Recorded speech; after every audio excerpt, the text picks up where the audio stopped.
Manchester United, one of Britain's most successful clubs, has fallen from dominance to an alarming state. Despite attracting star players, they have gone for over a decade without winning the Premier League title and are far from their former mastery. Is the collapse due to a revolving door of managers, underperforming players, or a fundamental structural problem at the club's core? To help us break down this crisis at Old Trafford, and to get a critical perspective from a fan who has lived through this entire painful decline, we are now joined by co-host and co-founder of Go Time Dolphins podcast, a lifelong Manchester United fan and a Miami Dolphins fan, Mr. Kadeem Simmons. How are you, Cads?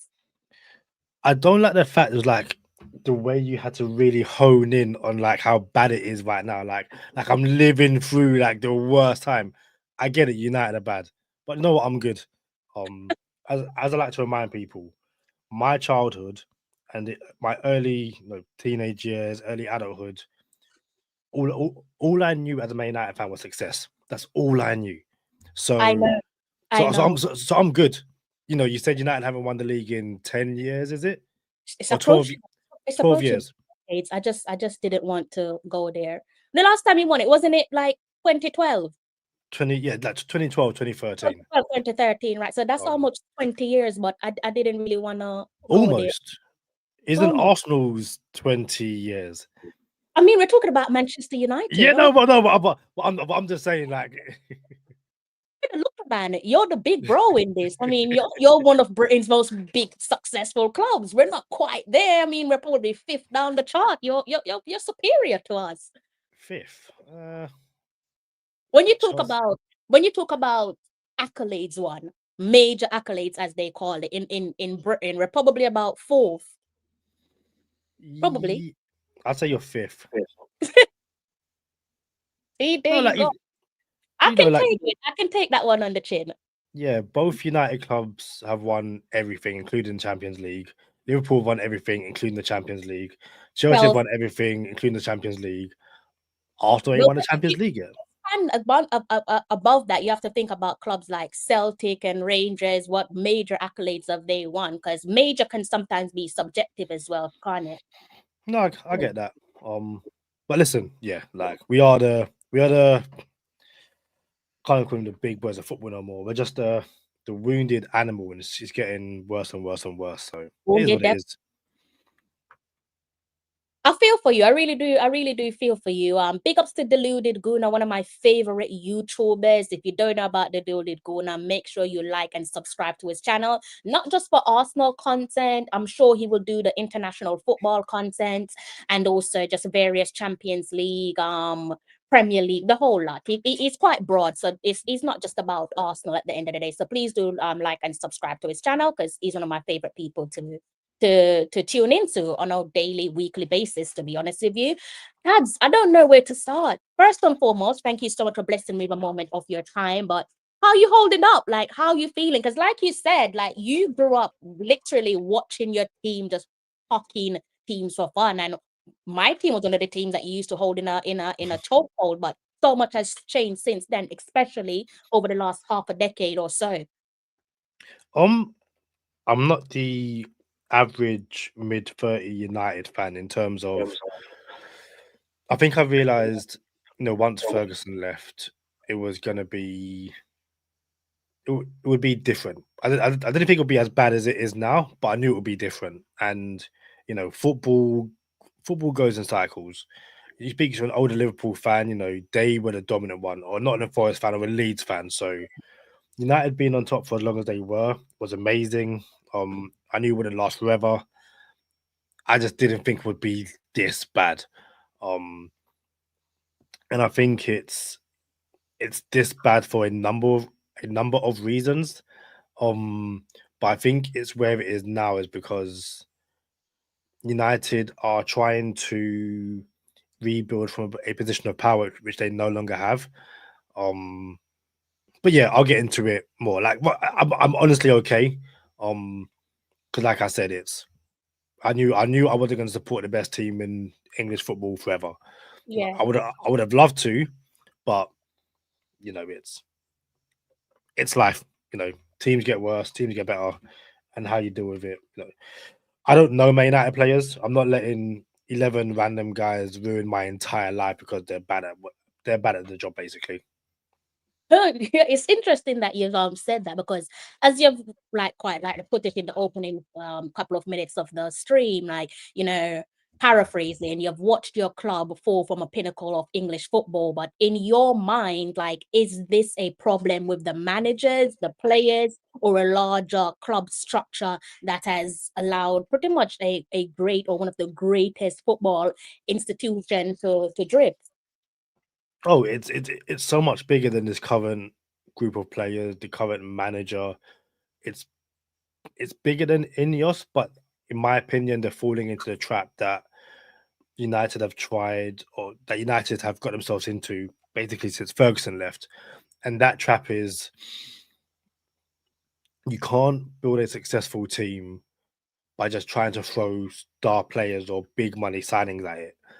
I'll take the past transfer window as an example. United didn't have an endless amount of money to spend. That's fine. And given how much they spent and what they kind of got back in sales, I think it's fair to say they had about £200 million to spend. Now, back in the day, £200 million is getting an entire squad. Yes. These days, not so much. But given United went into the season needing, if we're being brutally honest, two goalkeepers, probably two centre backs, probably two wing backs, like two. Essentially, United needed virtually two players for every single position because the ones they have either aren't good enough or this would be the right time to move on from. I would have liked to have seen them, instead of going for big money signing that they did, Cunha and Bumo, Sesko, try and find like players that you can grow and don't cost as much. And they didn't do that. I think you look at the reason Arsenal are where they are now. Yes, they spend the money on Declan Rice and the money for Gabriel Jesus and stuff like that. But some of your best players cost like 30, 40 million. Like your centre back partnership in Gabriel and Saliba, I don't think you paid more than 30 million for either one of those. David Raya cost about what, 30, 40 million. Ben White cost about 50 million. So, like, essentially, your or yeah, three of your defenders plus your goalkeeper cost less than what United paid for. It was, or yeah, what, 30, 60, about 150. If we're being generous, 150 for four players, and that spent 200 million on three players.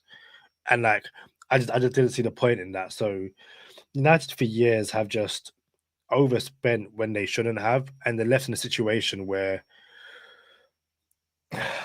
they just got a bunch of deadwood, like just a bunch of deadwood. And in my opinion, until they stop trying to shop in Harrods and start shopping in Lidl, they aren't going to improve. That is so funny. Big up yourself, Ball Pre TV. Yeah, I checked with them. They said everything is working fine their end. YouTube, that is. So I'm not really sure. Maybe it's to do with an algorithm thing at the moment. But big ups to yourself. Please do like and subscribe to Ball Pre TV when you can. But before, I have my own theories with Manchester United in terms of when the failure started. But I'm not a Man United fan, and I'm not trying to step on anyone's toes. But in all honesty, before we like segue back to what you were saying in terms of like live within your means and just pretty much I think you wanna start from scratch. So you don't wanna go with the mega stars, because we've seen with other clubs that it just doesn't work. Even with Liverpool now, you could argue that maybe you shot yourself in the foot. That's not me hoping that they have, but are we looking at a Liverpool club right now? We're seeing similar signs to PSG. Obviously, it's early days, but that's a conversation for another day. In terms of Manchester United, in hindsight, Tads, with all honesty, like, big ups to arguably the greatest manager of all time. Should Sir Alex Ferguson have made a better decision, or should he have been involved with the hiring of David Moyes? How much do you think that put you guys, set you guys back in a way? I think it wasn't so much David Moyes. I think it was the loss of David Gill. I think Mm. Gill was such a powerful figure that if you had kept if you had kept Gill around for one season and basically said, "Listen, I'm not going to be here long term, but I'll guide you through this first season. You know, I won't allow other teams to start bullying you because again, once Ferguson left, teams are going to start bullying United like they never had done. And I think had you kept Gill, it would have been like, well, you know what? Cool. Like it's different, but it's not totally different. Um, even something as simple as it's a kind of well known story now, but uh, allegedly one of Ferguson left Moyes with like basically two parting gifts. One was Wilfred Zaha, the other one was Tony Cruz. And like, listen, I the forgot Tony about Tony Cruz. the Tony Cruz deal is done. All you've got to do is come in and say yes. And Moyes basically was like, I want to have a look at myself and basically spent all this time and went, nah, do you know what? No. And Yeah, I think David Gill would have been like, there's no to this. Like, take it and make it work.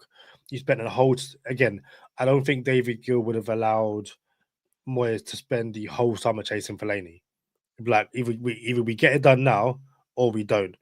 And yeah, I think Moyes needed someone who knew Man United in the background helping, and he just didn't have that. And then since then, it's everyone has kind of come in to a lesser extent, you know, Jose Mourinho, but everyone's kind of come in and just gone, this is so much bigger than I thought it was. And no one's really been able to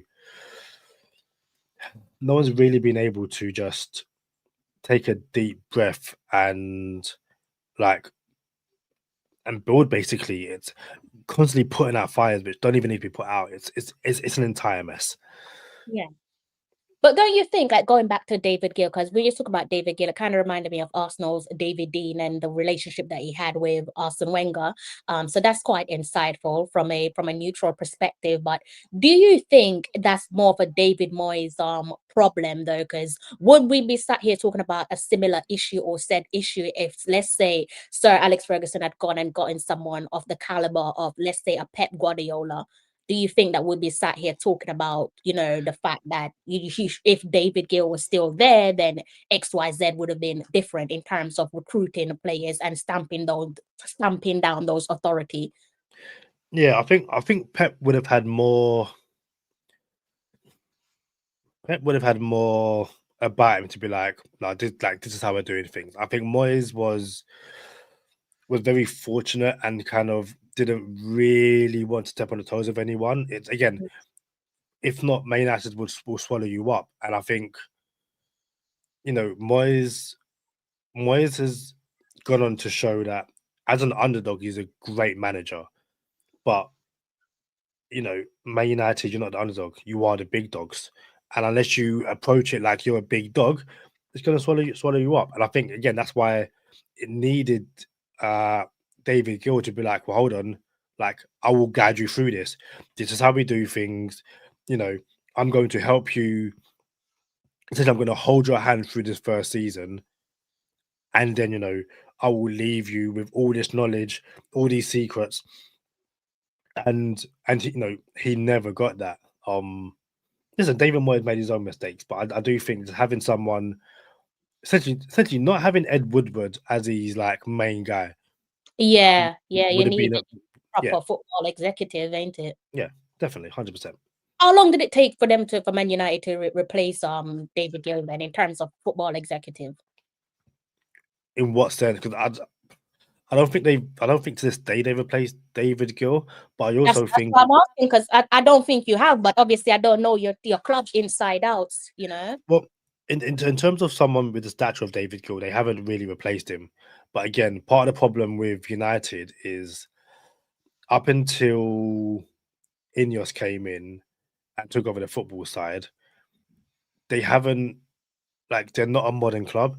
Like I'm pretty sure there's still scouts there who were appointed by Alex Ferguson. If you look at the Man United squad, when Johnny Evans left at the end of last season, he was the last player to have played under Sir Alex Ferguson. So, like Ferguson retired in 2013, and you've still got a player there who can say, "Hey, I played under Alex Ferguson." And what's insane is that Tom Heaton came through the club when Alex Ferguson was at the club. So you're still clinging on to this Alex Ferguson era when the rest of football has moved so far beyond that. And what Ineos are doing now is putting in a structure where it's not so reliant on one person. Because again, as an Arsenal fan, you would know Wenger done everything. Wenger and David Dean done everything. Ferguson and David Gill done everything. And then once Ferguson left, while the rest of you know, while the rest of football had a director of football and managers were head coaches and not managers, United were still appointing managers. I'm pretty sure Ruben Amorim is either the first or second head coach that Man United have appointed, because before that they've all been managers. And again, it's why you had the situation where United have sacked managers and the new guys come in. Like, what's he meant to do with a bunch of players who don't play his brand of football, for lack of a better phrase? Whereas, you look at the success that Brighton and Crystal Palace are having, and even other teams, it's because they have a overarching philosophy. So you can replace the manager, and it's all good. And up Yeah. until now, United haven't had that. So again, it's new guy comes in. So so we'll go back to David Moyes. Moyes comes in and signs two players, Fellaini and Mata, but it's still Ferguson squad. Cool, fair enough. Van Gaal comes in and signs, I won't name everyone, but Luke Shaw, Memphis Depay, Morgan Schneiderlin, like a whole bunch of players. Cool, brilliant, fair enough. But Van Gaal plays a complete different brand of football to David Moyes. So all of a sudden now it's like, this isn't really going to work, but it is what it is. But you go from Van Gaal to Jose Mourinho, two guys who play a complete different brand of football, and you know immediately Jose's like, I don't want these guys because these guys don't have the innate ability to do what I want to do. And up until now, United haven't had an overarching philosophy, and that's basically why the squad is an absolute mess, why they keep on losing games, and why for a lack because it's what everyone's talking about. Why this team can't play a 3-4-3 or whatever it is. This team can. They're just idiots, in my opinion. You know what it is, as an outsider looking on, and it's so weird that I'm not enjoying this perhaps as much as I should, because you guys battered and bruised me throughout my childhood, so I should be loving this. But as I said, I watch Deluded Guna weekly, daily, to be honest with you, and I'm fully on side with him. That I'm pretty sure he's not bantering. I don't want to see you guys get relegated. I actually don't. I know there's some like Arsenal fans out there, definitely Liverpool fans want to see you get relegated, but I feel like mature football fans, you don't want to see the clubs that you grew up around, as rivals, be relegated from the Premier League, because I just don't want to see that happen. So I don't want it to happen to you guys. So good luck with that, and I hope that you can bring yourself back to where you deserve to be. But again, as an outsider looking on, just piggybacking on what you said, and I'm so glad you said it, but it feels as if for the last decade, or let's say since Sir Alex Ferguson has moved on, Manchester United to me is like they're having honeymoons before their weddings, if that makes sense. So for me, it's like you're not getting to know your person beforehand. So because you're not doing that, there's no real opportunity there to find mutual agreements, to be able to understand or to gain an understanding pertaining to what's expected of each other. And for me, watching what you guys are doing in terms of the recruitment of managers, it's almost as if you're just doing a one cap fits all. And I think that's the reason why you're looking at Manchester United and you're thinking, where's your DNA? Where's your philosophy? Are you recruiting managers again with the idea of one cap fits all? And that's probably the reason why you're not really seeing Manchester United relying on youth and trusting youth to be able to grow them so that they can become one of the most talked about in the country and globally. That's just the way that I see things in terms of how you guys are operating, unfortunately. I think part of the problem as well, and like, again, to piggyback off what you just said, it's United see someone doing well, but don't look at why they're doing well. So we look at someone like Erik Ten Hag, who his Ajax team were one of the best around Europe for a very short period. But Ten Hag was in a system as a coach where he didn't have final say on transfers. So, Mark Overmars and Edwin van der Sar and the Ajax system in general was like, okay, these kind of players, young players who we are one day going to sell for profit, but they can do a job in this, Ajax brand of football. And then, the head coach is going to, finish and touches, pick the team, but this is the brand. And they took Erik Ten Hag and basically was like, okay, who do you want to sign? That's given, that's for a really bad, analogy. It's giving a 5-year-old £100 going to the street shop and saying, hey, go and do what you want. It's never going to work. It needed, again, a system in place to be like, okay, this is what we want you to do, and here's a bunch of players. Who would you like? And we'll try and figure it out. And in the end, he just picked a bunch of players who he knew, but were they really best for Man United? Not really. DNA Um, philosophy. and only now are we seeing United try and move away from that. But the big issue is I'm sure at some point we'll talk about formations and all this kind of stuff. United are the only team in world football whose players become bad, if that makes sense. So Does all these make players, all these players go, international break and international football, and they play different systems and different formations, and no one really talks about it. mm, But they get to United and they're just like they allow it to be an excuse. So Ball Pre TV says Glasner would be a great fit. I don't think he would be, because he can play a back three, a back four. Formations in football don't really exist, and the sooner Man United fans realize that, the smarter they will become. But again, it's Crystal Palace can win a game with 35% possession, and Palace fans will be happy because they won the game. United fans, if United win a game with 35% possession, yes, they'll be happy. They'll be like, well, that's not good enough, because you need to win and you need to like boss the other team. And maybe Glasner will come in and adapt and evolve and all that kind of stuff. But if I was Glasner, right now, I wouldn't touch United, because it's so much more likely that it ruins your career than you're the one to turn Man United around. Like, I wouldn't touch Man United with a barge pole right now if I was any self-respecting manager at all. dangerous job to pick up. Dangerous.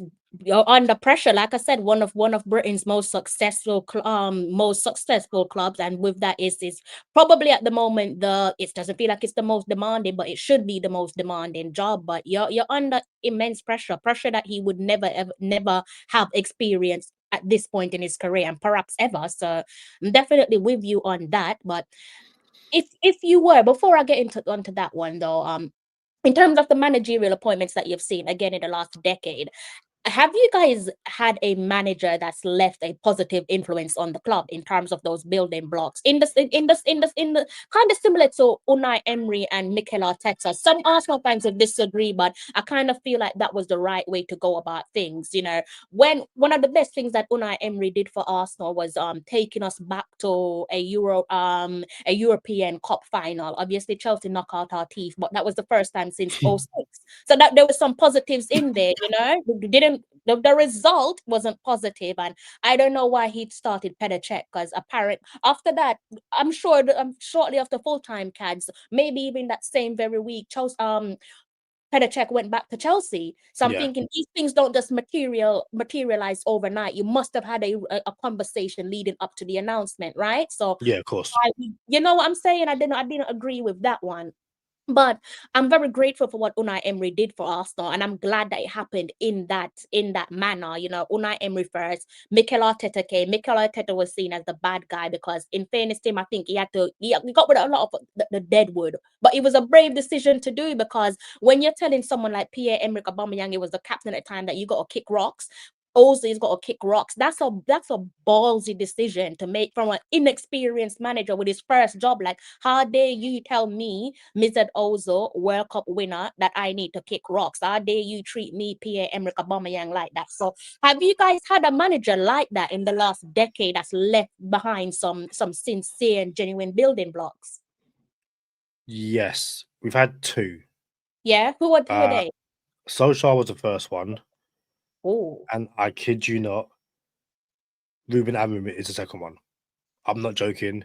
Ruben Amorim is the second one, and United okay. fans don't want to hear that, but he's the second one. And if anything, he he didn't go far enough with it, but I don't blame him for that. Ruben, your current manager. Yeah. Okay, talk me through Ollie. You said Ollie and Ruben, right? So Solskjaer, yeah, this is Solskjaer was the one who kind of like had us playing the best football. Not so much the team that's on screen now, but that lockdown team where it was De Gea in goal, Wan-Bissaka, Maguire, like Lindelof slash Bailly, depending on whoever was fit, and Luke Shaw, Bruno, Matic, Pogba, and then Martial, Rashford, and he who shall not be named and does not deserve to play football again. The one that's in France right now. Like I refuse to say his name. But when Solskjaer got sacked, that was basically the team that he left. He also had Ronaldo, who genuinely I never would have brought back. And Solskjaer has since said it was a mistake to bring back.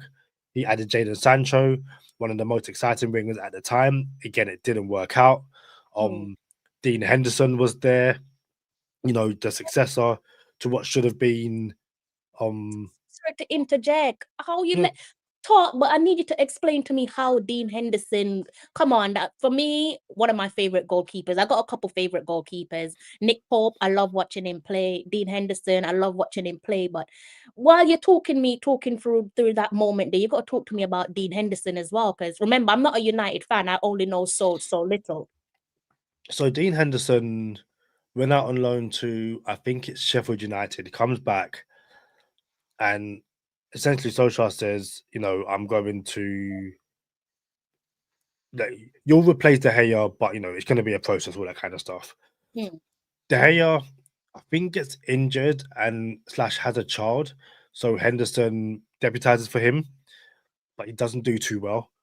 Like he doesn't make it so that De Gea isn't going to get his place back. There's a game against Liverpool where United concede a goal. Salah's breaking down the right, and Henderson's position is so bad. He's basically on his line. It's an easy goal for Liverpool to score. De Gea returns. Solskjaer picks De Gea again. Um, and basically Henderson is fed up. He's like, "You broke the promise." And when Ten Oh, Hag arrived, or before Ten Hag arrived, I should say, it's like that summer. Henderson goes on loan to again. It might be Sheffield United again, and he basically does an interview while he's still a Man United player, and says, "I'm never going back." He says, "United broke a promise to me, and I wanted to leave um before Ten Hag came in because I didn't want him to see how good I was, and then like not play me." And United fans were like, "But you weren't that good." So like, and again, this is still prime De Gea. So being behind prime De Gea isn't like, it's not a bad thing.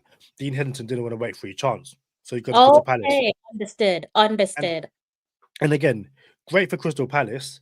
Um, I I have a ranking system of England goalkeepers, and I rank them by Joe Hart. So Joe Hart's number one. Okay. Jordan Pickford is Joe Hart Joe Hart 2.0. Aaron Ramsdale is Joe Hart 3.0, and Dean Henderson is Joe Hart 4.0. And it's basically English goalkeepers who get angry doing their job and just aren't actually that good. So Dean Henderson's the kind of keeper who, and to be fair, Jordan Pickford, they'll make a save because that's their job, and then start screaming. And it's like, yo, big man, do your job and shut up. Like I don't know why you're screaming at me. There's no need for it. So listen, Henderson is a very good goalkeeper, Mm. but I don't think at the moment he's quite made for a top four goalkeeper. And I think Okay. Arsenal realised that with Aaron Ramsdale. He's a good goalkeeper, but he's not winning you a league. Cat, So that man did not deserve to stay at Arsenal. Do we really want to talk about what Aaron Ramsdale said? Like paraphrasing.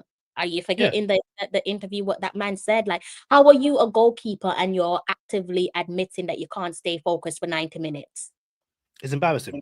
Like it's It's actually embarrassing. ridiculous.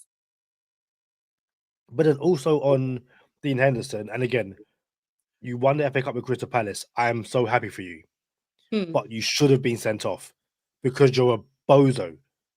Like like, and allegedly, so United have been linked to goalkeepers, and allegedly, they want him back, and apparently, he's like, I'm never going back. And I was Oh, saying, and I'm like, okay, realistically, if you're to leave Crystal Palace, where are you going next? Because it's not Arsenal, it's not Liverpool, it's not Man City, and it might be Chelsea. So is that your level, Chelsea? Like, okay. surely you want to go. And again, this is all speculation, so I don't know if he's actually said this, but Mm.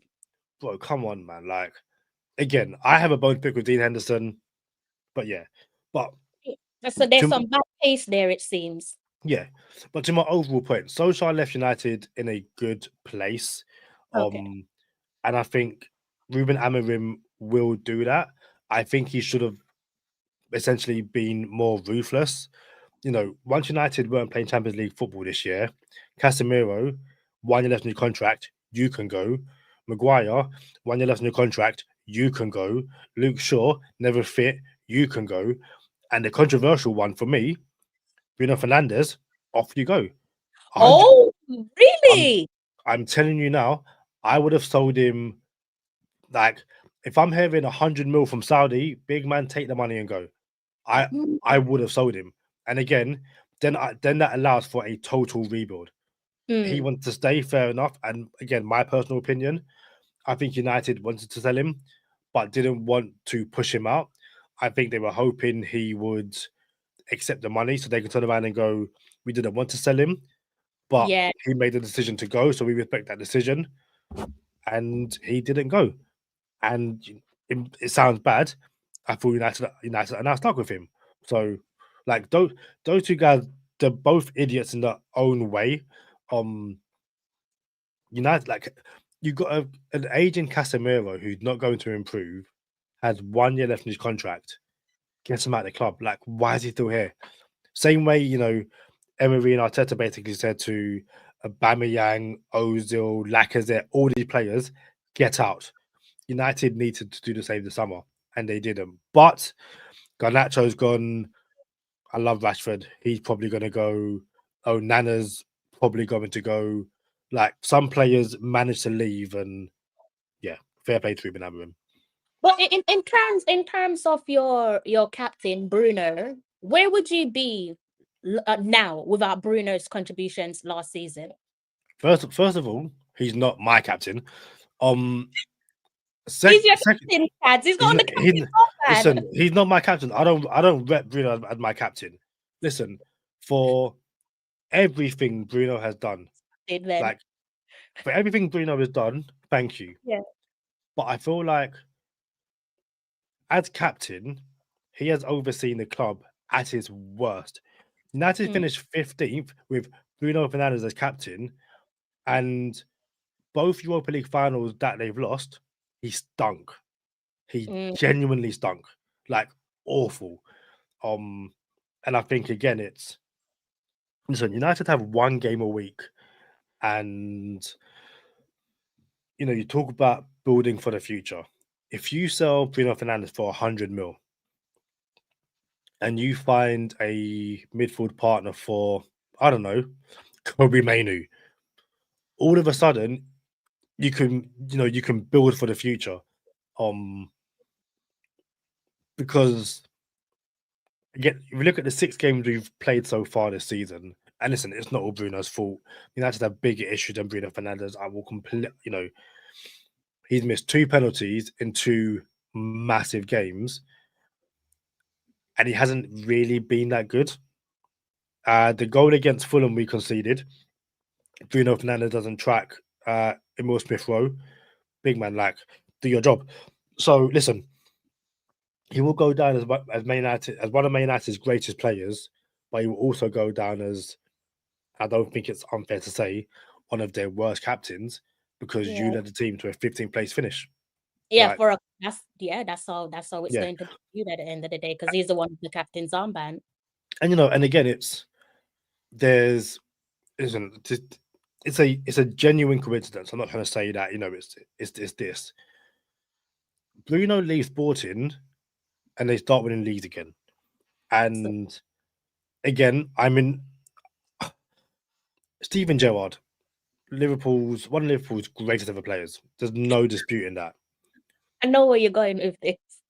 Gerrard leaves and they start winning league titles. Like, what are we doing here? So no, it's essentially you don't get many opportunities to get 100 mil back for a player of his age, and when you Yeah, don't have that much money, I'm sorry, you take the money. But him. like I said, I think Ineos were too scared to kick him out of the club, and they best hope they get 100 mil for him next year because, yeah, who knows? That's an interesting spin because I've got different things to say about Bruno though, but that's an interesting spin, like in terms of the last point that you ended on. Why are they reluctant to, let's say, boot him out of the club, tell him to kick rocks? But with Marcus Rashford, it's quite the opposite. It's the vast opposite compared to Marcus Rashford, and he's an academy player. So you could argue and say that if anyone should be treated better and wrap them in cotton wool and whatever, surely it should be Rashford. But he's always, in my opinion, mainly coming from the media, he's been painted as this bad guy, like bad rotten apple. Oh no, it's because of that. It's because online sentiment and fan sentiment is Rashford is a bad person. He's a bad player. He's Mm, late for training. He goes out. He does X, Y, and Z. So that's the reason why it's easier for Ineos to get rid of Rashford. mm. If Garnacho didn't behave the way he did this summer, it would have been difficult to get him out. But it's also, listen, fan notice these kind of things. Don't don't pretend that the last few days of the transfer window, all these stories, Manu wants to leave, all this kind of stuff, ramping up because They want all to it get takes rid is it takes a few fans to be like, I don't want him to get rid of him, of him. and then it's a lot easier. But you're never going to see that about Bruno Fernandes. So yeah, it's Protected. 100%. But He's definitely protected. And I think another side that you could consider with Bruno, and it's not about making excuses for him because he's not my captain, so I don't need to make excuses for him. But just like you said, he's the captain of Manchester United for one of the worst eras in the club, and he's also been part of different eras. He's been at your club for over 5 years, right? So he's been under different managers, tasted some success here and there, but not to the great extent of what we're used to. So is it fair to say that, again, I'm not making excuses for him, not trying to make him look good, but could part of his poor performances be to do with the environment around him? Because when you're around a toxic and tarnished environment, it can bring down your morale. And if your morale is low, then that could attribute to your lack of performance. um, I think Bruno, for the most part, like I've been saying this to a few friends of mine, he's a blessing and he's a curse. Mm, Um, and he, I don't think again, it's so difficult because he's available 24/7. But again, as an Arsenal fan, sometimes you have to let your superstars go to build a team. yeah. And I think Bruno Fernandes was like, again, that team during lockdown, again, you know, Pogba, again, Pogba's a better player than Bruno. There's no disputing that. Like I don't Oh want yeah, to hear it. yeah. Like Well done. I don't want to hear it. But Well done. even in that team, Bruno wasn't like the focal point because Pogba is always going to dominate no matter what happens. And Yeah. since he's become the focal point, it just hasn't really worked out. But again, it's my boy, man. Love Pogba. Love Pogba. must must pain you, right? I um I remember going to Stamford Bridge in 2011. Mm. FA Youth Cup semi final. And again, I watched Man United youth football, so I knew of Paul Pogba and Ravel Morrison because they were just Oh wow, battling yes. up the youth teams. Oh And my God. I went Chelsea, and Morrison was suspended because, of course, he was. But Pogba was just by far the best player. Like again, absolute class. And again, the media done him dirty, and yeah, like just yeah, who knows. I mean, yeah, he has not been treated fairly by the media. Don't there's no secret to that one. He would get blamed for things that sometimes I swear I'm not going mad that he would get blamed for games where it's just like this guy didn't even play. How are you blaming him for a match? Like, why is his name being brought up when he's quite literally not even on the pitch? Yeah, there was a game. It might have been against you guys, funny enough, where he wasn't playing, and he posted on social media um something about Islam. Just like praise to Allah and stuff like that. I think it was Ryan Giggs was like, "Oh, this isn't a good look." It's like, bro, you beat women. Like, why are you talking for? Yeah. Like again, it was that bad. Same way, people said that the reason United are really bad. Obviously Morrison, Pogba, Lingard. That's not. Is it not McGinn? No, that's Ryan Tunnicliffe. I was gonna ask you, who's this geezer? Like, who is he? I'm gonna go Ryan Tunnicliffe, centre Okay, mid. I was looking at him. I was just like, it kind of look a bit. I know it's not him, but it kind of share a little resemblance to Wharton from a distance. I'm like, I know that's not him in it Yep, because Ryan Tunnicliffe. Like I know. different eras in it. But yeah, I just did a quick Google search. Yeah, you're right. It is him. It Yeah, is them. that is, Yeah, back yeah. over to what you were saying, man. You know you're on the Talawa TV podcast, so you have to talk about our boy Rafa. We got to talk about Big Rav because I've heard so many people in terms of Manchester United legends. I believe Wayne Rooney being one of them, and maybe even Sir Alex Ferguson, basically saying that he was a bigger talent than Paul Pogba. How true is that? I was I was at university first year, and Henry Winter came to do a talk, and he was basically like, so this is 2008, so 3 years before this photo was taken, and he was like, Man United had this kid in the academy called Ravel Morrison, better than Giggs, better than Gascoigne. This kid is special, but his his family, his background, his attitude stinks. And it Oh, was just if there's put it this way, the way Mac Diamond is now, that was with Will Morrison. you're Like joking. Morrison was just again, there's a story of Ferguson says to Rio, listen, you're from East London bad boy, all that kind of stuff. I need you to look after Ravel because he's going to ruin his career if no one takes him under his wing. And apparently someone's watch got stolen in the dressing room, and everyone blamed Morrison. He was like, dude, it wasn't me. But it was just so bad, and they tried to loan him out. It was he I'm sure even he would turn around and say, yeah, his off the field antics stopped him from being, one of the world's best players. Like the kid was special, like Unbelievable. genuinely special. Like, yeah, it's it's it's sad because football, like even some of the best, most technical players don't make it because of their attitude, and there's nothing you can do about it. Like, yeah, Yeah, that's I always hear in terms of his talent, I always hear him, just like you said, in terms of what he could have been. I've always heard people just say, look, he had it in his arsenal to be one of the greatest ever in his position. Definitely a shame that it hasn't worked out for him, and he's obviously got some troubles there with the national team. Seems like there's some politics going on with the national team, and I can't see him getting a call up anytime soon. So you know how that goes with us trying to qualify for the World Cup. I don't think he's gonna play any part in that. But we have to talk about your boy. You've yet to replace Paul Pogba. How I don't even think you can replace him, but can you come close to replacing Paul Pogba? And if so, like who can get that done? Probably need more than one player to come close to that. I so again, genuinely, I will watch most under 18s, under 21 games where possible.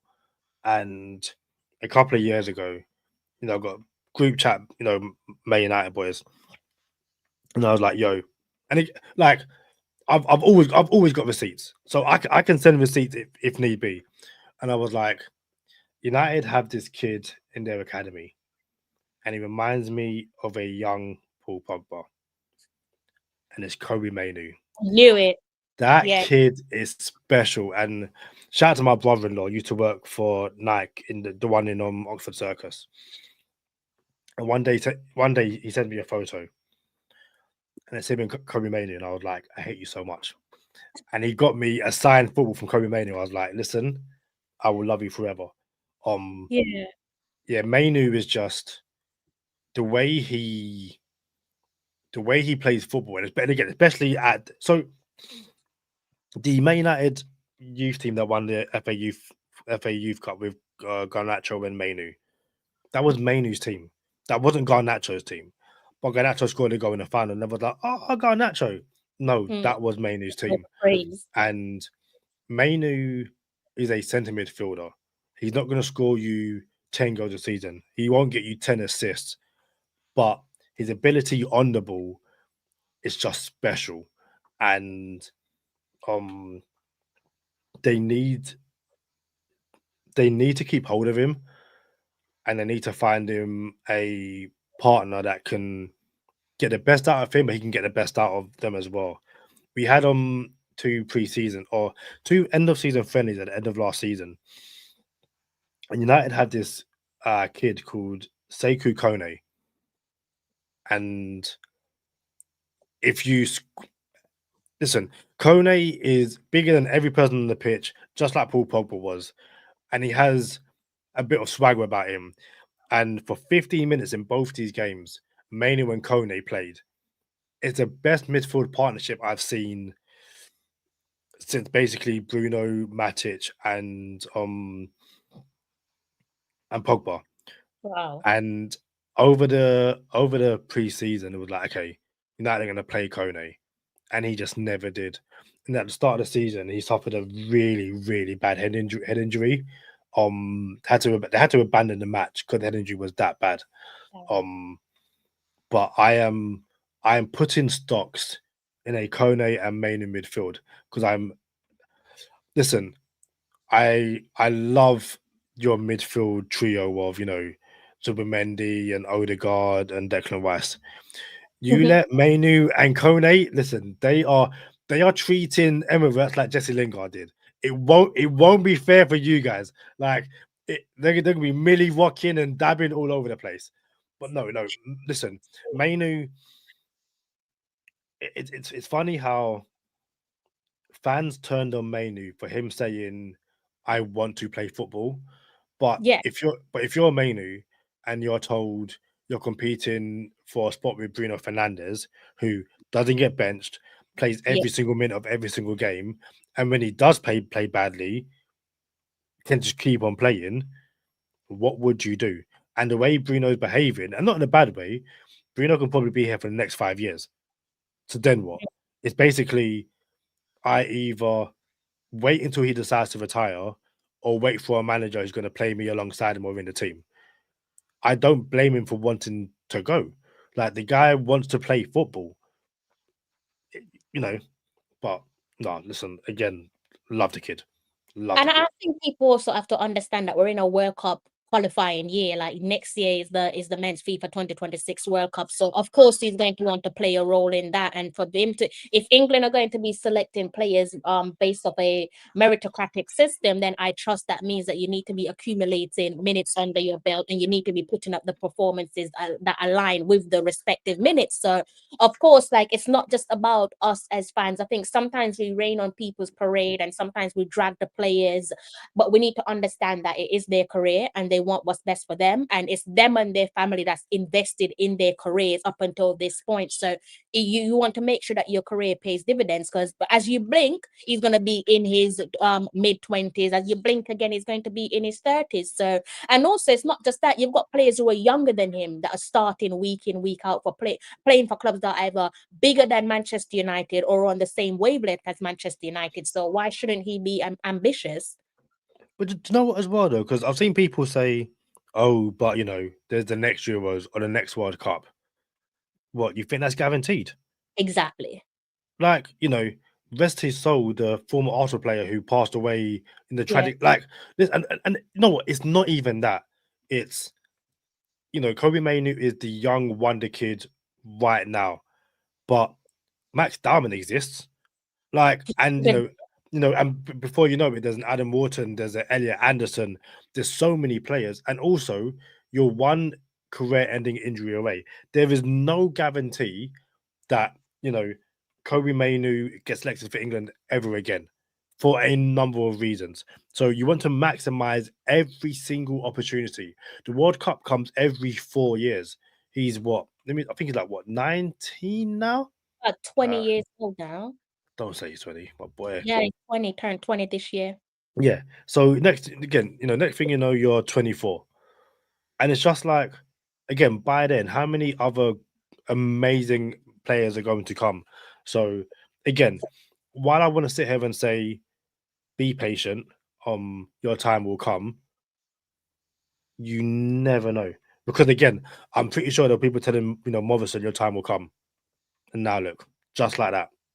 There you go. That's a great comparison, and I'm with you on that. And I don't like to talk about certain things because it's so triggering. So I don't like to talk about like death and funerals and stuff like that. But yeah, echo your message there. May his soul rest in peace. But these are the things that we all know in our day-to-day lives. Like tomorrow isn't promised, and for footballers, it's no different. And yes, Mm. of course, I back you in the sense that it's not just about the extreme being the one that you can't come back from, but God forbid he goes out there and picks up a career-ending injury. What do you say to him then? He's going to be kicking himself and thinking to himself, I should have left Manchester United. If I had left and gone somewhere else where I was valued and appreciated, perhaps I wouldn't be in this position. So big decisions to come. I wouldn't be surprised if he makes a January transfer move. And if this thing continues where even if a new manager comes in and he's still playing second fiddle to Bruno, I would back him to go out on loan because it's a World Cup year and he needs to be on that plane with England going to either the United States, Mexico, or Canada. So best of luck to him. You touched on your boy, Marcus Rashford. Talk me through about Marcus Rashford. Do you think there's any coming back from him? Do you think you're gonna Oh, nah. done? But, but Oh, then also as well, it's best for everyone involved for them to go their separate ways. Like yeah. it genuinely is because it gets to a point where he can do no right. Again, people said he was the reason United are playing bad. Look at him batting up for Barcelona, or United can't pick up a win. And even then, it's he arrived. He was 2 minutes late for a team meeting or like Yeah, for something, so he was yeah, benched. Came off the bench and got an assist. yeah. And then you got Nicky Butt and Paul Scholes wanting to talk badly about him. Oh, but Just waiting though, weren't they? They were just waiting for that moment. People like that, they just wait for negative moments so that they can open their beak, ain't it? Paul Scholes was like, I struggle to be happy for him, and he's gave up on the club. Shout out to the HMRC podcast, the Carell guy, as he validly pointed out, Paul Scholes, you refuse to play a game for Man United. You refuse to play a game. Nicky Butt, you refuse to play for, I think it's Birmingham or someone or West Brom. So again, I don't want to hear these ex-players who quit on their teams talk about Marcus Rashford. Who listen, Marcus Rashford isn't perfect. I'm sure even he will know he made mistakes, but the toxicity around him at the club, big man, go enjoy yourself. Mm. Like I would love for him to win a Champions League at Barcelona, or win a league at Barcelona. Um, yeah, like again, he, no one could ever say anything for me to hate him, and the fact that Man United fans want to kick Marcus Rashford at the club, but bring back the guy that's playing in France. Nah, it's Oh, genuinely just the fans are like, I think with your fans, I think from what I can see, it's a bit, I don't know if it's 50-50 is accurate, but you've got some that's saying yes and some that's saying no about a potential return. oh no, like what for Marcus Rashford or the other guy. That other guy. Oh no, listen, there's always going to be some who don't want him back, but social Mm. media, there's more than enough that want him back, and it's just like again, it's he. You know what I think? You know what I think? Go on, Cats, finish off I what would you say say. this is why I'm okay with Man United being bad because some Mm, fans deserve it. Like mm. some some of you fans deserve the misery that this club puts you through. I've got other stuff to be getting on with. Like I've got family, I've got friends, I've got the Miami Dolphins who are bad as well. But nah, man, some of you guys, your morals are all over the place. I'm sorry. That's like I'm across the pond, so it don't hit as hard. Yeah, But it's no, just Cats, you said something quite intriguing there with that other guy, right? I actually think that first of all, I'm surprised to know about the Manchester United because I kind of felt like maybe it might have been more fans saying no, but I think the same can be said for England though, of England FA, because I don't know about you, but I've never come across a report where they've said like definitively like we do not want you to play for us ever again. I kind of feel like they're singing to the tune of what they think the media wants to hear, and more importantly, don't want to piss off like rights group. And when I'm talking about rights group, it doesn't have to be just women's rights group. It could be a range of different groups. yeah, definitely. If he gets a move to a top club Manchester United, around Europe, I think, wants him, yeah, apparently. if he gets moved to a big club and starts or just continues playing the way he is, you're going to see people be like, well, technically he did nothing wrong because he didn't go to jail, so bring him back. And Mm. listen, there's bigger things than football, man. Like there is, but I don't care that he never saw a jail cell or never got found guilty. We all saw the videos, saw the photos, and heard the audio. You, those things aren't fake. So yeah, pagans, man, pagans.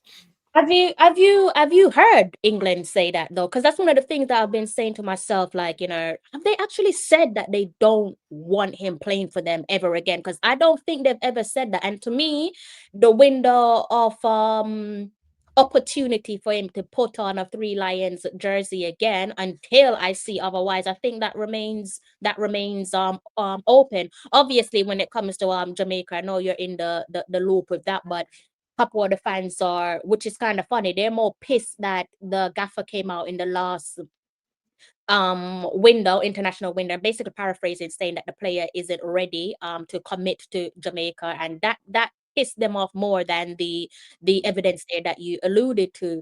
But again, until things change where it's written in black and white and you can see on the screen there that he's not going to play for England again, I still feel like there is a chance there that he will don their jersey once more. What do you think about that? Do you think that's far fetched? Do you think it will never ever happen? Or I wouldn't be surprised if he's waiting to see if you guys, if Jamaica make the World Cup. If Jamaica would make the World Cup, I think he'll pledge the allegiance to Jamaica to go to the World Cup. If they don't, From what I can, from what's been said in the Jamaica YouTube communities, that he's already got his passports already asked to switch allegiance and so on, so basically ready to go. All that needs to be done is for him to put on the jersey, lace up his boots, and go and play. Potentially, and again, like you'll know more than me. Like I said, my stance has always been, I think he's waiting for the World Cup. Like if Jamaica qualify, I'm like, yeah, I'm gonna go. If not, I think he'll see if he gets a move to a bigger club and if he can get back into the England squad. But I just don't think he's a nice person. Like end of. So we move on from that one. I think that one will answer itself in the pretty much in the next subsequent windows to come before the end of the year, isn't it? Or maybe just like you said, perhaps if Jamaica qualifies, then you probably see him in the jersey. Then again, I agree with you. I think if as the last club I saw reportedly linked with him was Atletico Madrid, and I think if he goes and plays for Atletico Madrid and he tearing up on La Liga, dare I say, he helps them to dethrone Barcelona. Barcelona current champions. They might go back to back champions, but say they go back to back champions, and then he makes a move to Atletico Madrid, because it's Atletico Madrid that would be footballing wise a boost for them. He could potentially help them to reclaim the La Liga crown, and I think if he does that, I think England might be looking and thinking, you know what, maybe just maybe they want to spin the block again. But I don't know. And also he's young, isn't he? He's not. He's quite a young player. I can't remember how old he is. Maybe I don't know, 23, 24, if that. 20. He turned 24 yesterday. Ah, okay. So yeah, prime years of his career. So again, I think that one will answer itself in due course. Back to what we were saying, I think the last player that we were talking about as well was Paul Pogba, and you already answered that one in terms of who you think is going to replace him. Bit of a shame in terms of how his career ended with Manchester United. Marcus Rashford, the latest one to face the chop. Do you think do you think academy players are now looking at the way that, because I'm sure they would have idolized Rashford and Pogba. Do you think they're looking at them and thinking, well, if these two can be treated like that, what bloody chance do I have? And Kubi's probably got like a little taste of that, not to the full extent, but just like you said, people putting out little feeders out there saying, "Oh, he wants to leave," kind of feeding him to the wolves, so to speak. Do you think a player like Kubi's looking and thinking, you know what, I'm probably gonna have to kick rocks because it could turn south real quick for me?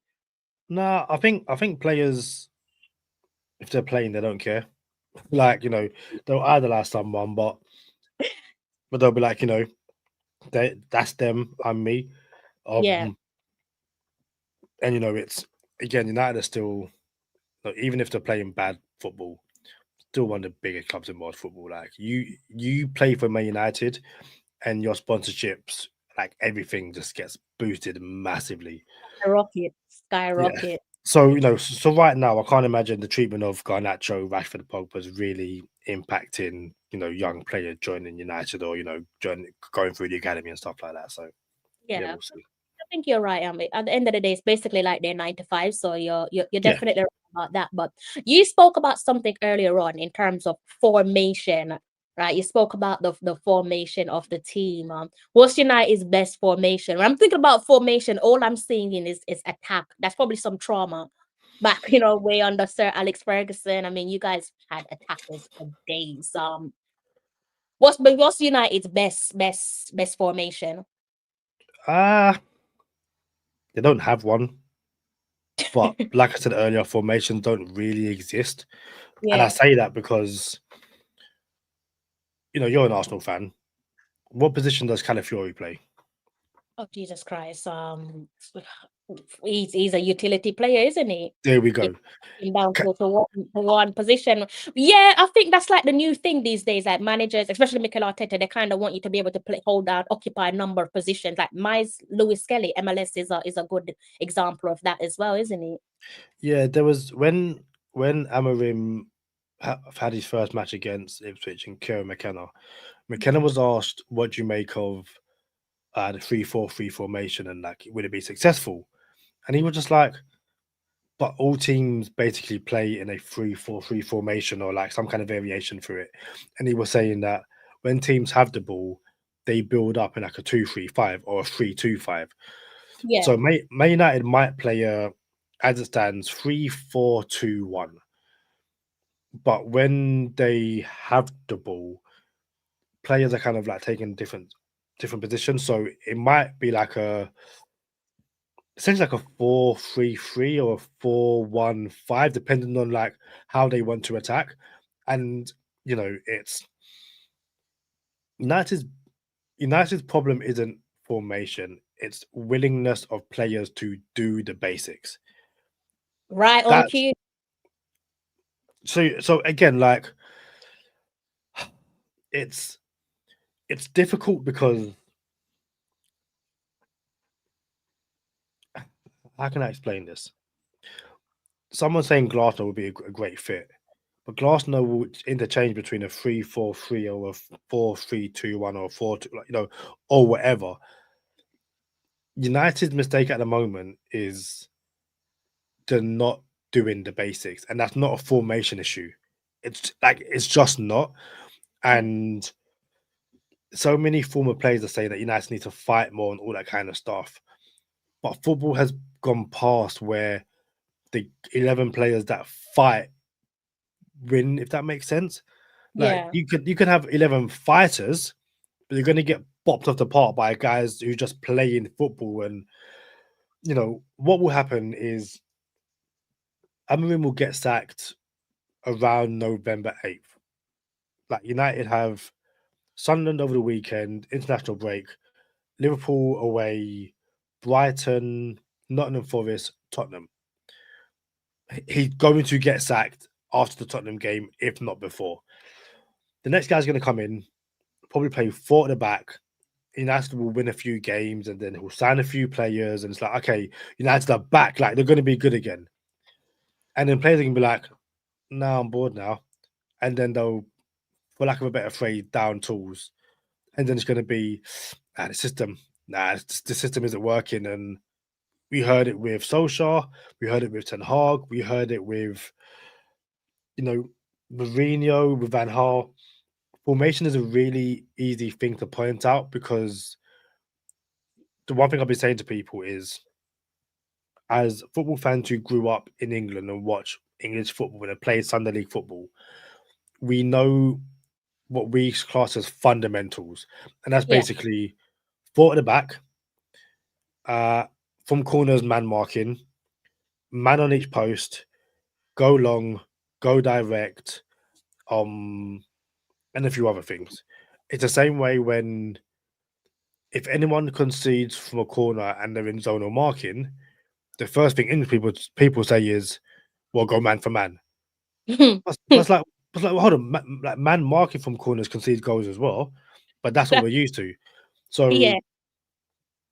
because 3-4-3 isn't working for Man United, and it's listen right now, it's the team in general is really really bad. Then yeah, that's the thing to point to.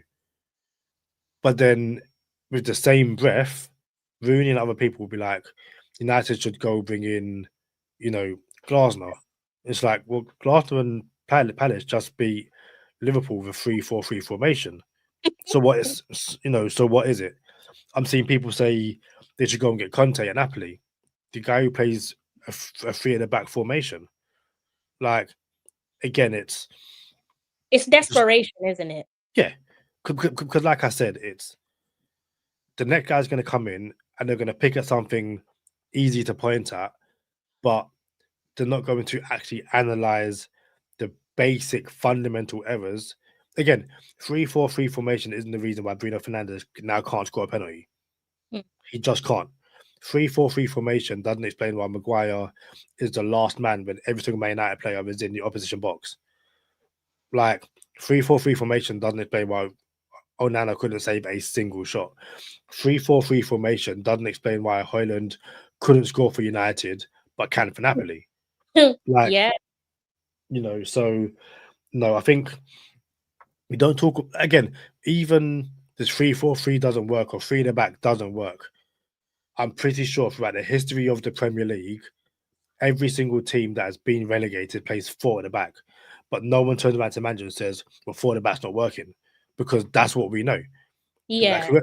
whoever's Exactly. Good point. whoever's bottom now is playing four at the back. Where's the conversations about, well, four at the back isn't working, why don't you try five? Like when Tottenham were conceding like what 60, 70 goals last season, why wasn't anyone saying why don't you go to five at the back to stop conceding goals? Because as English fans, we're used to four at the back.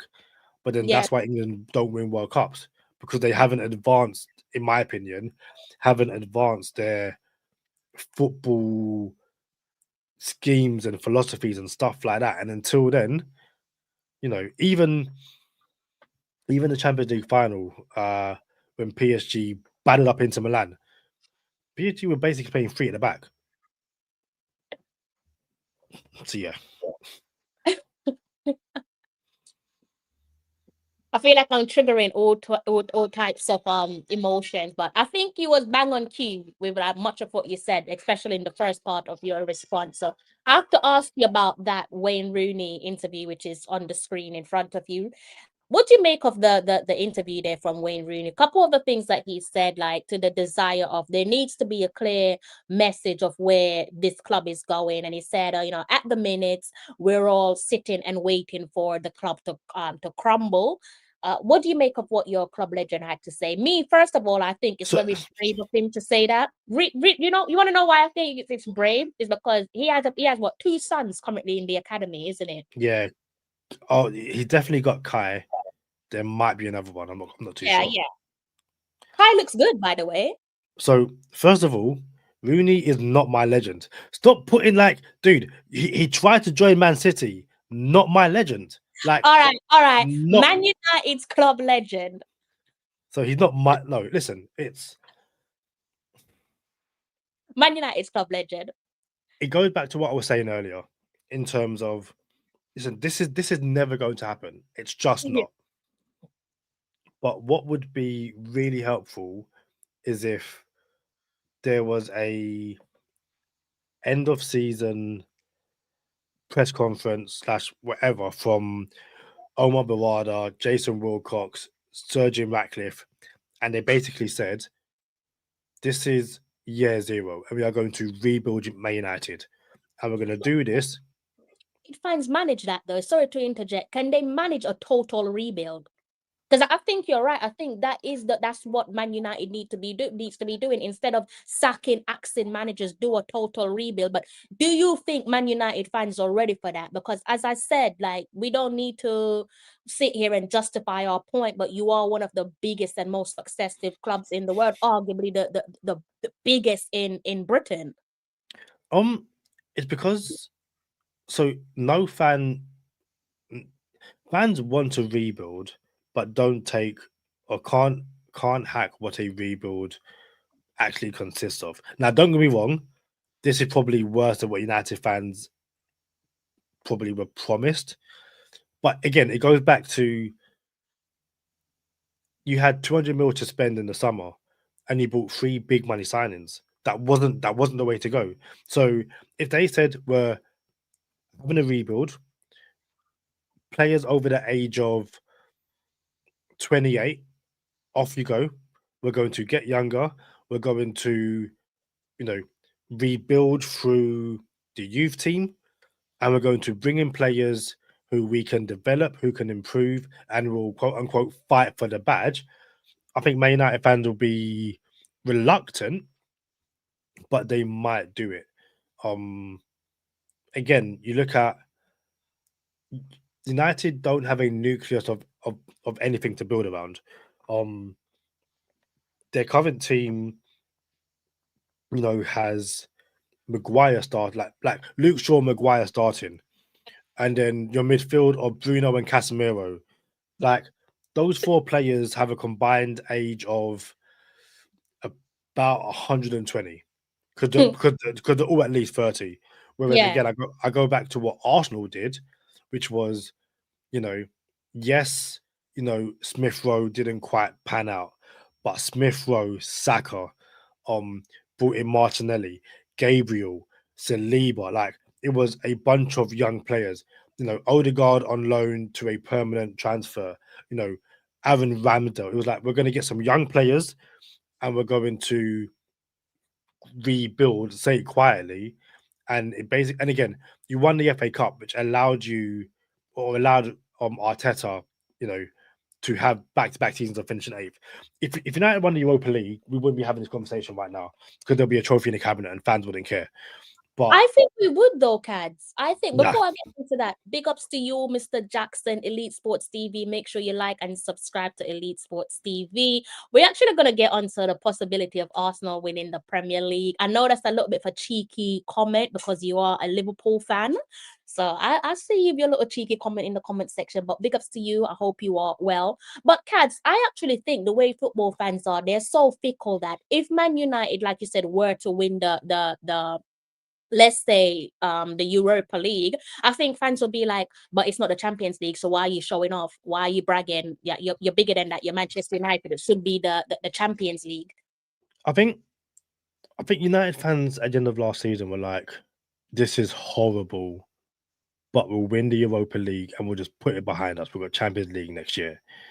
Once they lost it, it was kind of like, really? We sat through all of that and we didn't even get a trophy in the end. And again, from that stage, United fans wanted Amorim gone, and it hasn't started well. But at the same time, in my genuine opinion, if you said to United fans you would have 7 points and you would have played three of the top four in Chelsea, Arsenal, and City, and obviously Burnley, Brentford, and Fulham, they go that probably sounds about right. Because in the nicest way possible, you probably expect to lose to Arsenal and City, and then probably draw or lose against Chelsea, Mm. but then be uh between Fulham, Brentford, and Fulham, Brentford. Who am I missing? I should know this. Chelsea. Nah, so City, Arsenal, Chelsea, Burnley. Between Fulham, Burnley, and Brentford, probably like you should win three of those games, but probably two and one. So Yeah. I think I say most, a lot of United fans would have expected two defeats from the opening six games. Three would have been okay, fair enough. United are kind of where people thought they would be. Mm. It's just the fact that they lost to Grimsby, beat Chelsea, but then lost to Brentford. Like it's Inconsistency. but then even then, like we lost to Arsenal, and everyone was like we're good. Like 1-0, keep a mistake, but like we'll be fine. We weren't Yeah. fine, but it's stupid. I have to laugh because I saw the United fans on Twitter and they were just like, we should have done this, we could have done that. Arsenal I'm just like, at the end of the day, the full time score is what it is. Did you win? Did you lose? Did you draw? There you go. And I Yeah, always say to myself, yesterday's result is irrelevant. God forbid, let's say Arsenal went and didn't perform how they should perform over the weekend. No one's going to look back and say, but you did XYZ the weekend before. People don't care about that. People care about yeah. the now. Nobody cares about what you did the weekend before. Nobody's gonna give a Scooby about what you did against who did they play in the Champions League? I can't even remember. Was it Olympiacos, I believe, I think so. Yeah, yesterday night? Yeah, no one's going to care about any of that. But you have a big match coming up, Cads. I don't know if you want to add on to before we move on, but if you want to add on to what you were saying about Rooney and his comments, but it's not just Rooney that's been chiming in. You have a lot of your legends that have plenty to say about Manchester United. Like, what do you make about that culture where they're just chiming in and kind of just seems like you're making matters worse. You're not actually helping. again, who are my legends? Well, Paul Scholes, who bites his daughter's toenails off, ain't my legend.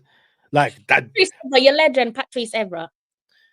Yeah, I'll take Everett. But no, it's I said to you, I said to you off air, it's that those United players could get away. Listen, one they won trophies, so that's one thing.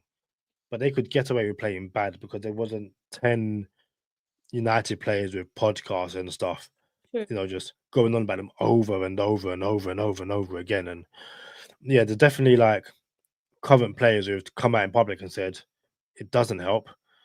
But if you're not winning games, that's what you expect. But because even like even when Liverpool were bad, Carragher didn't talk that much. Like, when Arsenal were not doing as good as or as well as they were, Henri, Henri's probably the most critical um pundit, but then who else is there? Like Keown's Yeah, on Talksport and no one listens to Talksport. Um, like Ray Parler just does banter. Like genuinely, what Arsenal pundits are out there week in week out talking? It's yeah, basically just Henri. that's true. But nah, It's again, probably just a cultural thing. Who's in front of the microphone as it relates to podcasts or traditional media, isn't it? But yeah. they're most certainly not helping the situation. Definitely not helping the situation. But Cads, you have a big game coming up soon. I believe it's after the international break now. It needs no introduction for me. The biggest game in English football. How are you feeling about that one that's coming up? What, Liverpool? Yeah, that for me is the biggest game in the Premier League. Um, I don't care. Do you Like think you can it. see them given where we're at right now with Liverpool? Because I saw with David Ornstein, man that needs no introduction. He put out a tweet some 4+ hours ago, and it says here, Alisson likely to return for Liverpool after November international break following a hamstring injury. 33-year-old had a scan today and set to spend 6 weeks out. Could see Brazil international miss Chelsea, Manchester United, Real Madrid, Manchester City, Liverpool yet to confirm. So that's how we're looking there with the goalkeeper situation for Liverpool. And also look at their current form. Like they started off on a good run in the Premier League, but it was like I don't want to take nothing away from them, but the way that Liverpool started off the Premier League, it's not sustainable, Cads. I don't think you can win the league by just coming up clutch at the death every single game. It's just at sooner or later, someone's gonna clip your wings, and Crystal Palace have already done that. Yeah, I think the issue with United is they don't take their chances, Mm. and they give you chances. So, listen, I wouldn't be surprised if United did win. I wouldn't be surprised if they lost I three need you 0 to. I need you to. Why? Why would you not want to beat them? Do you want? Do you Oh no, want? no, no, no, no, no, no. I want to beat them. I want to beat them because I'm a Man United fan.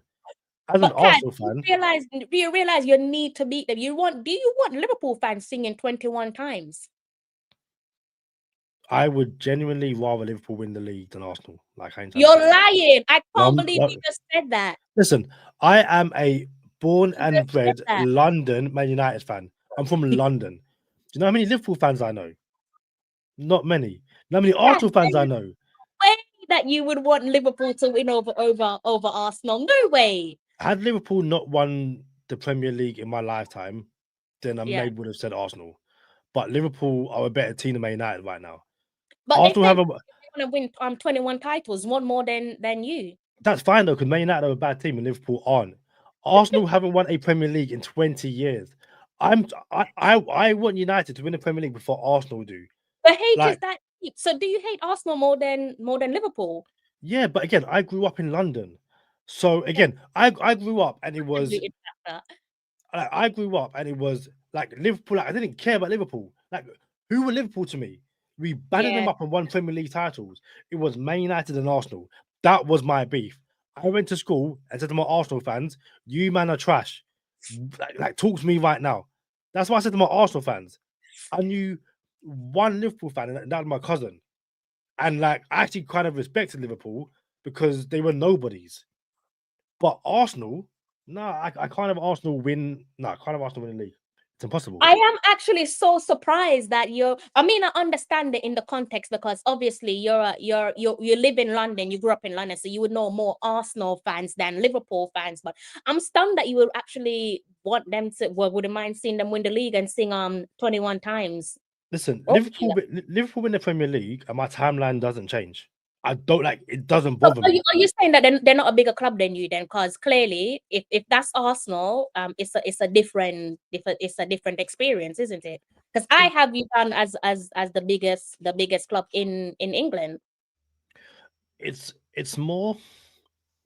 my personal life, Kadeem Simmons, my life is affected if Arsenal win. It just like again, Liverpool win. My timeline, my Twitter timeline doesn't change. I do not care. I Why don't is see Liverpool why is that? because I grew up in Arsenal. I know more Arsenal fans. I just do. My brother-in-law is an Arsenal fan. I want to see him hold L's. My dad is an Arsenal fan. I want to see him hold L's. Like no one close to me is a Liverpool fan, so I don't care about them. Like, listen, Man United and like Arsenal were in the banter era. Man United are Yeah, in it right now. I would love for United to come out of the banter era and I win a believe. trophy. Again, even right now in our banter era, we've won more trophies than Arsenal. Yeah, you Like, have. Arsenal can't talk to me. We won the You have. Europa If you're League, talking about just about trophies, yeah, you have. That's but the but fact. like, That's like the situation. It's fact. we won the Europa League. You lost it. Like you Yeah. like I mean, so you lost the Spurs when you shouldn't have lost the Spurs. So yes, no you no won the Europa League, you won Champions League, but you should not have lost the Spurs. As no we Spurs shouldn't have. was looking like they were going to be relegated, you should never have lost the Spurs. But the issue is United looked like they were going to be relegated. Do you know how many times we played Spurs last season? But that was about 4 times, and they beat you on all occasions, right? Thank you very much.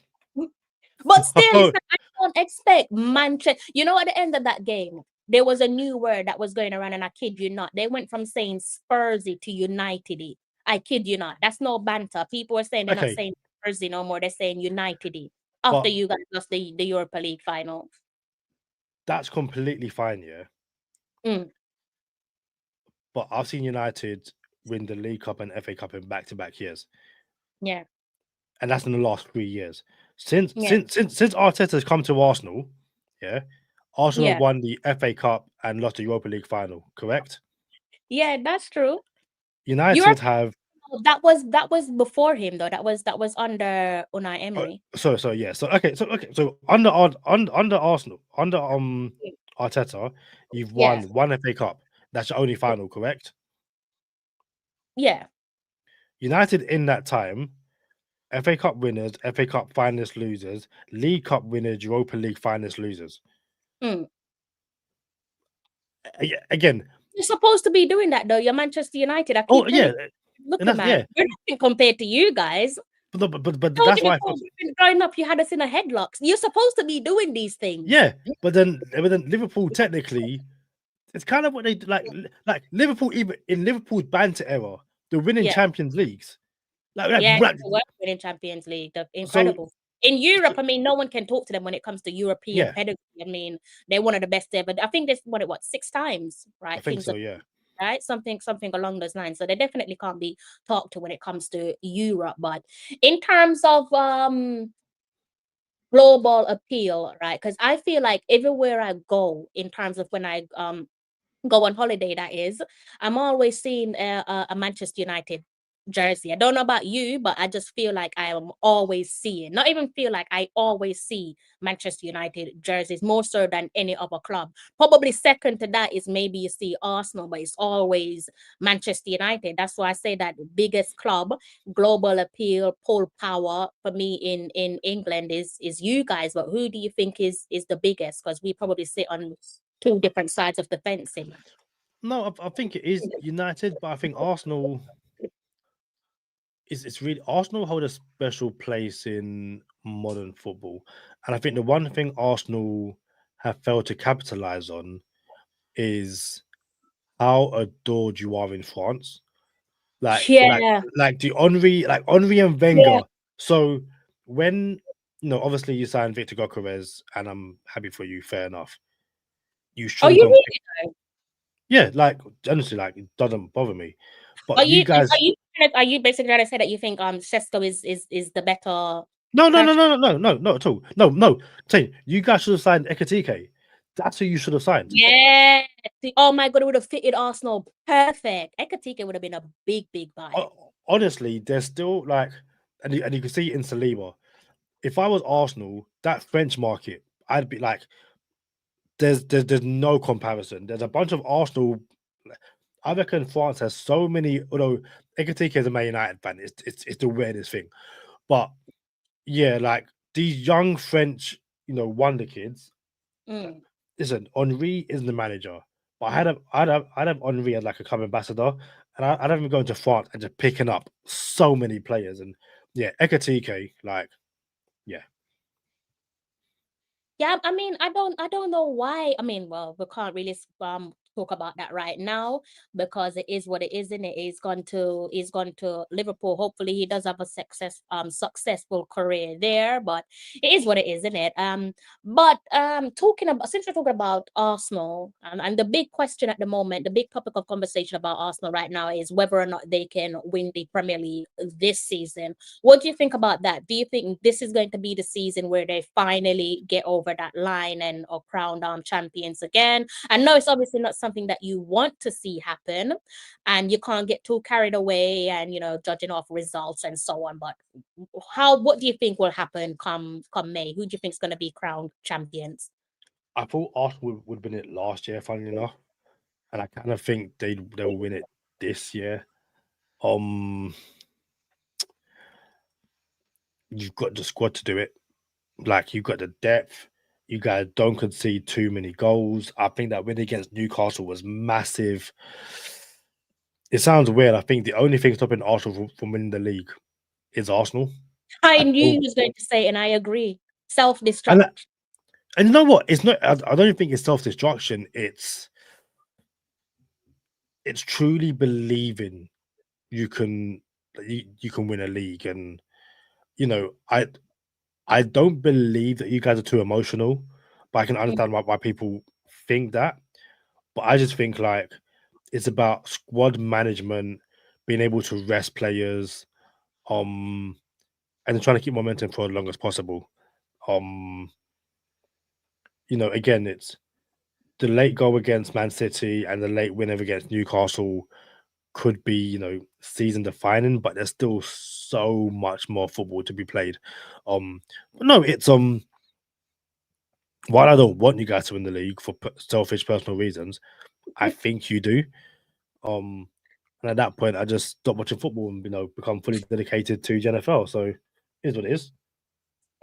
It's a good thing we don't talk on a daily basis because I'll be hating Man United and I'll be saying, yes, let them get relegated. So it's a good thing that we don't speak every single day, thankfully, because the hatred is quite something there, Cads. I feel like you hate my club more than I hate yours.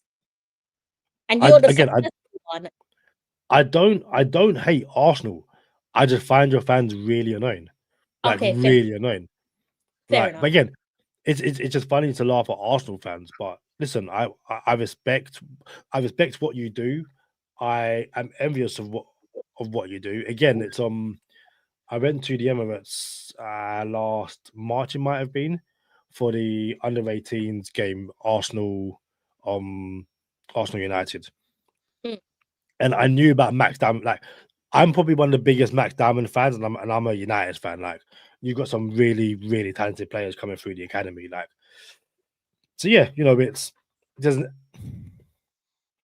there's an element of luck, and I don't mean this disrespectfully. Like, to have a generation of academy graduates to all to all step into the first team and look comfortable. So, Ranieri, Lewis Kelly, you've obviously got Dauman. There will be others in the next few months and stuff like that. It's good coaching, good development, but it is also luck. But that's I think culture as well as a lot to do with it, doesn't it? sorry.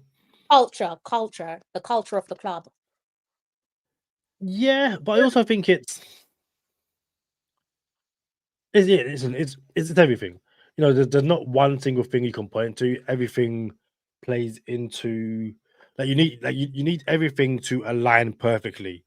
Um, and yeah, like I would not be surprised if Arsenal win the league. Like, genuinely, I wouldn't. You're probably the best squad on paper. It's just not slipping up against teams you shouldn't be drawing or losing to. Like, Mm. it's probably can't lose more than 4 games and probably can't draw more than 5 games. Essentially, you need to win over 30 games, and that's going to be difficult. But Tough. It's tough, yeah, but I think I'm hoping that they're able to do that, because over the last few seasons where they have come close to winning the league and falling short, one of the main reason pertaining to why they didn't get over the line was to do with the squad depth, and that's why I brought that picture up on screen. Like, this was Arsenal's bench for last night's game against Olympiacos. Like, you got the young man there, Max, that you was talking about. You got Ethan, you got Eze, you got Timber, you got Saka as well, and that's the squad. Once upon a time, I used to look at Arsenal squad, and it used to make me sick to the stomach, Cads. I used to look at them and I just stay, I kiss my teeth and shake my head. You know, like, look at this. This is ridiculous. These are not game changers. You know, and that's probably why you play players like Bukayo Saka through the ground, because who's going to come close to come on and give you those clutch moments? You just have to take your chances with him, but how significant of a difference is it now that we're looking at a squad, a team with the squad depth as Arsenal, in terms of helping them to lift that Premier League title come May? It's important, but you have to use it. And I say that, so like there was a game, was it last season you played? Was it Bolton? I think it was. And Arteta started Saka, and he Mm. didn't need to do that. Like, he didn't need to, and that's the thing. It's like sometimes, like, having depth is great. Using it is even better. So again, who did you play the other week? And Declan Rice didn't start, but he came on. It's like, why? Like, Mm. you guys are winning comfortably. Like, you didn't need to bring him on. Now, obviously, you might want to keep minutes in his legs, all that kind of stuff. But yeah, I think it's important to actually use the depth. And if you can give players a genuine game off, give them a genuine game off. Don't start them on the bench, be winning 3-0 and bring them on. Like, that's pointless. Like, what's the point? So yeah, rotation, using the squad where possible. If you can pick up a few Champions League wins on the bounce so that the last few games you can actually rest players, then Don't give me perfect. that. You don't even want us. You don't want Arsenal win the Premier League. You damn sure don't want us winning the bloody Champions League. Oh, the thing is, I know you're not winning Champions League, but no, but I'm saying this. It's more of a case of like being able to utilize the squad, and part of Yeah, that is resting managing. players. Yeah, even again, opening Champions League game, you're not going to leave these guys at home. But if you have who do you guys have in the Carabao Cup I think we next up? played against, next up, I think it's Brighton that Arsenal have. I think the game that you was talking about with Arsenal was Declan Rice. Sorry, Declan Rice was Port Vale. I think you're talking about the Port Vale match where you said about Potentially, coming on as a sub. So in the Carabao Cup they have Brighton. yeah. So I'm looking at the team against. So I can understand why you played Saka because he come back from injury. Fair enough. But yeah, like, why are you bringing on Gokares and Declan Rice for? Why? Yeah, that's a fair shout. That's a And fair shout. and and listen, I'm in no way saying that Port Vale were going to try and injure players because Mm. they don't. But imagine you bring on Declan Rice and he pulls a hamstring. Everyone be like, well, Why like, did you do why? that thing? Like, Yeah, yeah, you were opportunity for winning. players. Yeah, Yeah, yeah. and that's what I'm talking about. It's it's a very strong bench. But again, we are older fans. There would have been a time where this Arsenal squad would have been full of academy Mm. players. Yes, for these type of competitions. Yeah, Yeah, that was Arsene Wenger way though, right? But yeah. many But could argue that that way is the reason why they didn't win the Carabao, well, the League Cup under him, right? Because but no Wenger one never cares. he had an interest in wanting to win the League Cup anyways. He didn't care about that. But then you also were able to, Jack Wilshere came through when Carlos Vela and stuff like that, and Vela didn't quite make it. And Yeah. again, I'm not saying, listen, you guys have a big enough squad that you can play 2 11s. So I'm not saying, don't do that. But it's more a case of, okay, you got Brighton, that's a difficult game. I'm not saying you rest your full team. Yeah. And obviously you want to win a trophy. But okay, I'll ask you this as an Arsenal fan. Would you rather win the Carabao Cup and finish second, or win the Premier League and get knocked out to Brighton? Well, yeah, definitely win the Premier League and be knocked out by Brighton. So why not why not again? You're at home. I can't imagine Brighton go full strength. Me personally, I wouldn't play Saka, I wouldn't play Rice, I wouldn't play Gokares, and I probably wouldn't bring them off the bench. But again, that's me from a position of, well, I'm not an Arsenal fan. Like, I'm looking at your fixtures around that game. So let's have a look. PF's not too bad. You've got Fulham, Atletico Madrid, Palace. So essentially around that, you've got Palace, Brighton, then Burnley away. Palace will be a difficult game, but you don't need your full squad to beat either Brighton or Burnley. I But it's think also like, I think it depends on how you look at it, because let's say if they went ahead and rested most, it depends on who you're talking to, really and truly, Cats. Because some would say Mikel Arteta is cocky, he doesn't respect the Carabao Cup. How dare he not feel a strong team, and what has he won to be able to make such a bold statement? And some would say that this Arsenal team as a collective, they don't know what it's like to win things. So why not start off with a Carabao Cup? Why not whetting that appetite with a Carabao Cup come January? And that should put you in a better position, depending on where you are in the league, to maybe inspire you, to push you on to say, okay, I've tasted success, no matter how small it is. Now I want the bigger thing. Now I want the Premier League. I know you don't think they can win or they will win the Champions League, but you never know what could potentially happen somewhere down the line. So I think it depends on who you're talking to. But for me, once you're in that competition, you should be playing to win it. You need to be winning the League Cup. You damn sure should be winning the FA Cup as well, and see where you go with the other major trophies. yeah, I know Jose was a massive proponent of, it's silverware to be won. You can get it out of the way fairly quickly. So no, I can see both sides of the arguments. Yeah. Like I said, it's more a case of, and again, Brighton is a difficult game. That's not the best example. I'm saying, definitely that Port Vale game, you didn't need to bring on Gabriel Gokares or Declan Rice. Like, Yeah. there must have been 3 or 4 players who you could have, from the under 21, from the under 18s, had them in the team. And again, that's my opinion as a United fan. Like, even though we lost to Grimsby, I wouldn't have played a strong team against Grimsby either. Like, I'm like, dude, what are you doing? But even And with that, you should never have lost to Grimsby. I no, mean, no, man. no, no, no, no, we shouldn't have. But again, I'm looking at it as a chance to, you know, play players who aren't going to play week in, week out. And again, Saka has come back from injury, so I understand that. And to be fair, that team is a rotated team. Eze isn't a full-time starter right now, neither Ben White, but Saliba. Find an under 18 and play Saliba and like rest Saliba. Like, again, all I'm saying is, when one of these boys gets injured in a dumb game, I'm gonna be on your phone saying I told you so. That's Listen, what I'm don't saying.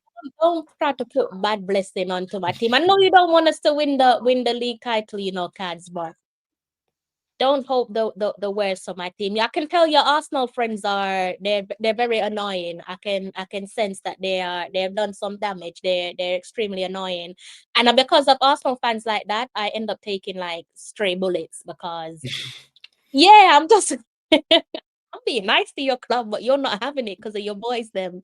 But it is what it is. You touched on Saliba. Given that you hate Arsenal so much, I'm sure you didn't like the fact that he extended his contract, or maybe you did. But I spoke about the culture of Arsenal and it playing a significant role in what we're seeing in terms of those players. They're making a positive and steady move from the academy with the help of Pierre Mertesacker and subsequently the first team. But in terms of what we're seeing now from the senior team, you can see on the screen there, Saliba signing a contract extension. What's your thoughts on that? In the sense of Saliba deciding to stay at Arsenal despite interest from, I think, the biggest club in world football, Real Madrid. What does that say about the player and the direction of the club? I was surprised. I thought he probably would have gone to Madrid, but I'm happy for him. He feels he can win a trophy at Arsenal, so perhaps he knows better than everyone else. But I also think it's a sign of ambition. Um, it says to the rest of the squad that this is something that we're building, so you don't need to leave, but you also now need to back up your trophies. And again, not even in a bad way, but if you're getting players to extend for the promise of trophies, then you have to win the trophy. Because if not, you know, say worst case scenario, from an Arsenal perspective, is 2 years down the line and you have no trophies, not even a Carabao Cup. You won't Don't be surprised if he's knocking on the door saying, "No, I'm out of here." I'm not sticking around to not be winning trophies because he's probably one of, if not the best centre back in world football. He will want, you know, he will want winners medals, and the Emirates Cup isn't a big enough winner medal to keep him around. So, you know, it's one thing to extend these players, but you need to give them trophies. I think Saka's a different example because Saka is a boyhood Arsenal fan. So for him, it's like, do you know what? I would rather play my entire career with Arsenal than win La Liga with Real Madrid or stuff like that. But for players like Saliba, who, in no offense, owes nothing to Arsenal outside of thank you for signing me and helping me become one of the best players in the world. Yeah. I slightly disagree with you when it comes to Saka, and obviously it's not something that I want to see come to fruition. I agree with you, and at the end of the day, players have to put themselves first. So, God forbid, let's say this season or the season to come, he's not lifting applaudable silverwares in terms of the Premier League title and the biggest trophy that we all want to win. If he's not winning those respectable, reputable trophies, I wouldn't be surprised if he does say, you know what, I want to move on. But I think one of the main reason why these players are still staying with Arsenal, as much as the man there to, I think, the left of I think, is he to the left? I think he's to the left. Maybe is he to the right? I think he's to the right. Mikel Arteta, that is. I think a lot of that is down to him because he's obviously gets his fair bit of criticism in the media, but clearly there must be something about him because the players speak very positively about Mikel Arteta, don't they? So he must be doing something good behind the scenes. Oh yeah, definitely. He's built Arsenal to one of the biggest clubs, or one of the better teams in English and European football. Hmm. I If Hansi Flick leaves Barcelona at the end of the season, I think they'll try and nick Arteta. Stop it, Cads, with your bad vibes. Stop it. I don't think he'll leave, but again, it's a lot. A lot of things is timing as well. You Yeah. know, if say you guys, finish. Say you guys have a bad season, and I'm not trying to bring anything on you, but it's like out of the FA Cup in the third round, out of the Champions League in the quarterfinals, and you're at the Premier League title race by March, April. He might be looking at it and going, "Do you know what? I don't think I can keep on going. I'm getting focused from Barcelona. I want to go."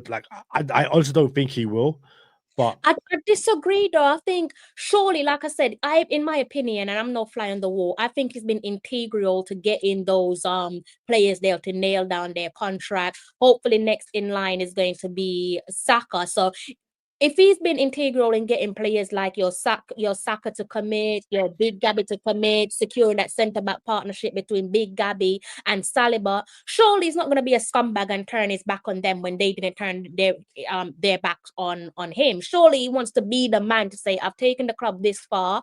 I want to prove that I can win a trophy with you guys, because he can't just leave Arsenal the way that he has. All that he would have had to show for himself is what Community Shield and the FA Cup. And some people don't even credit him for the FA Cup. They say it was Unai Emery's FA Cup, right? So surely he's going to want to stick around long enough to actually watch his whole entire hard work, dedication, and craft come to fruition, and to also shut up his naysayers. Because Arteta has an abundance of naysayers, so surely he wants to stick around long enough to lift a trophy. listen, I love my wife and my son, and I signed a lifetime contract with my wife. Jennifer Lopez knocks on my door right now. What can I say? What what can I say? And no, and but like all jokes aside, stranger things have happened. Like genuinely. Sometimes there's an affinity to a club. It's just like, yeah, there's some callings. And listen, I'm not saying Barcelona are a bigger club than Arsenal, but same way we'll sit here and go. Sometimes if Man United come knocking, you have to go no matter where you are. If Barcelona comes knocking, and again, to me, it would have to be a combination of plenty of things. It would have to be a bad season in which you are getting genuine vocal opposition from fans saying, nah, you have to go, coupled with Barca saying, come now. Listen, I genuinely believe if Champions League semi-final, FA Cup semi-final, second place finish, and Barca come calling like, nah, I know I can get over the line. I know I can.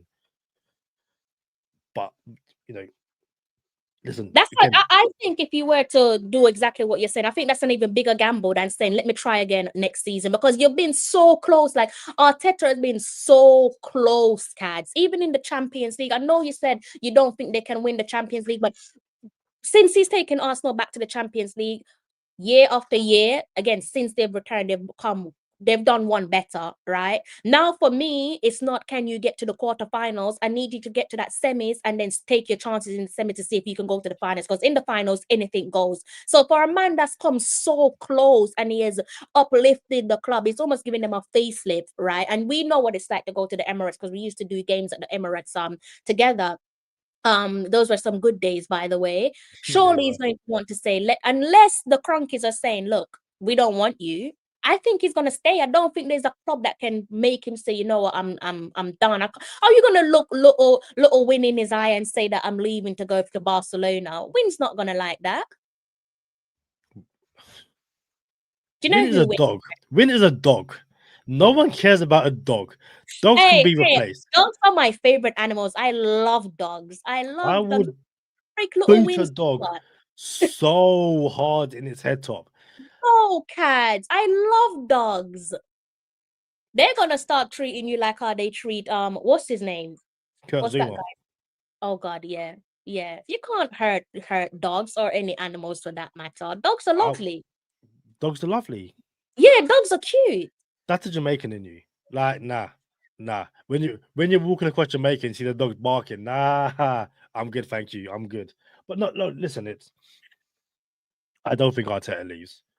But again, if it's another second place finish and it's Liverpool Man City, and he might be like, what more can I do? I added the big time striker. I added Eze. I got I got a double Mendy. How do you go again next year? Like, what do you sign an even more expensive striker? Like, it's not like Arsenal have a weak link. Like, so again, I don't think he leaves. I'm just saying, stranger things have happened.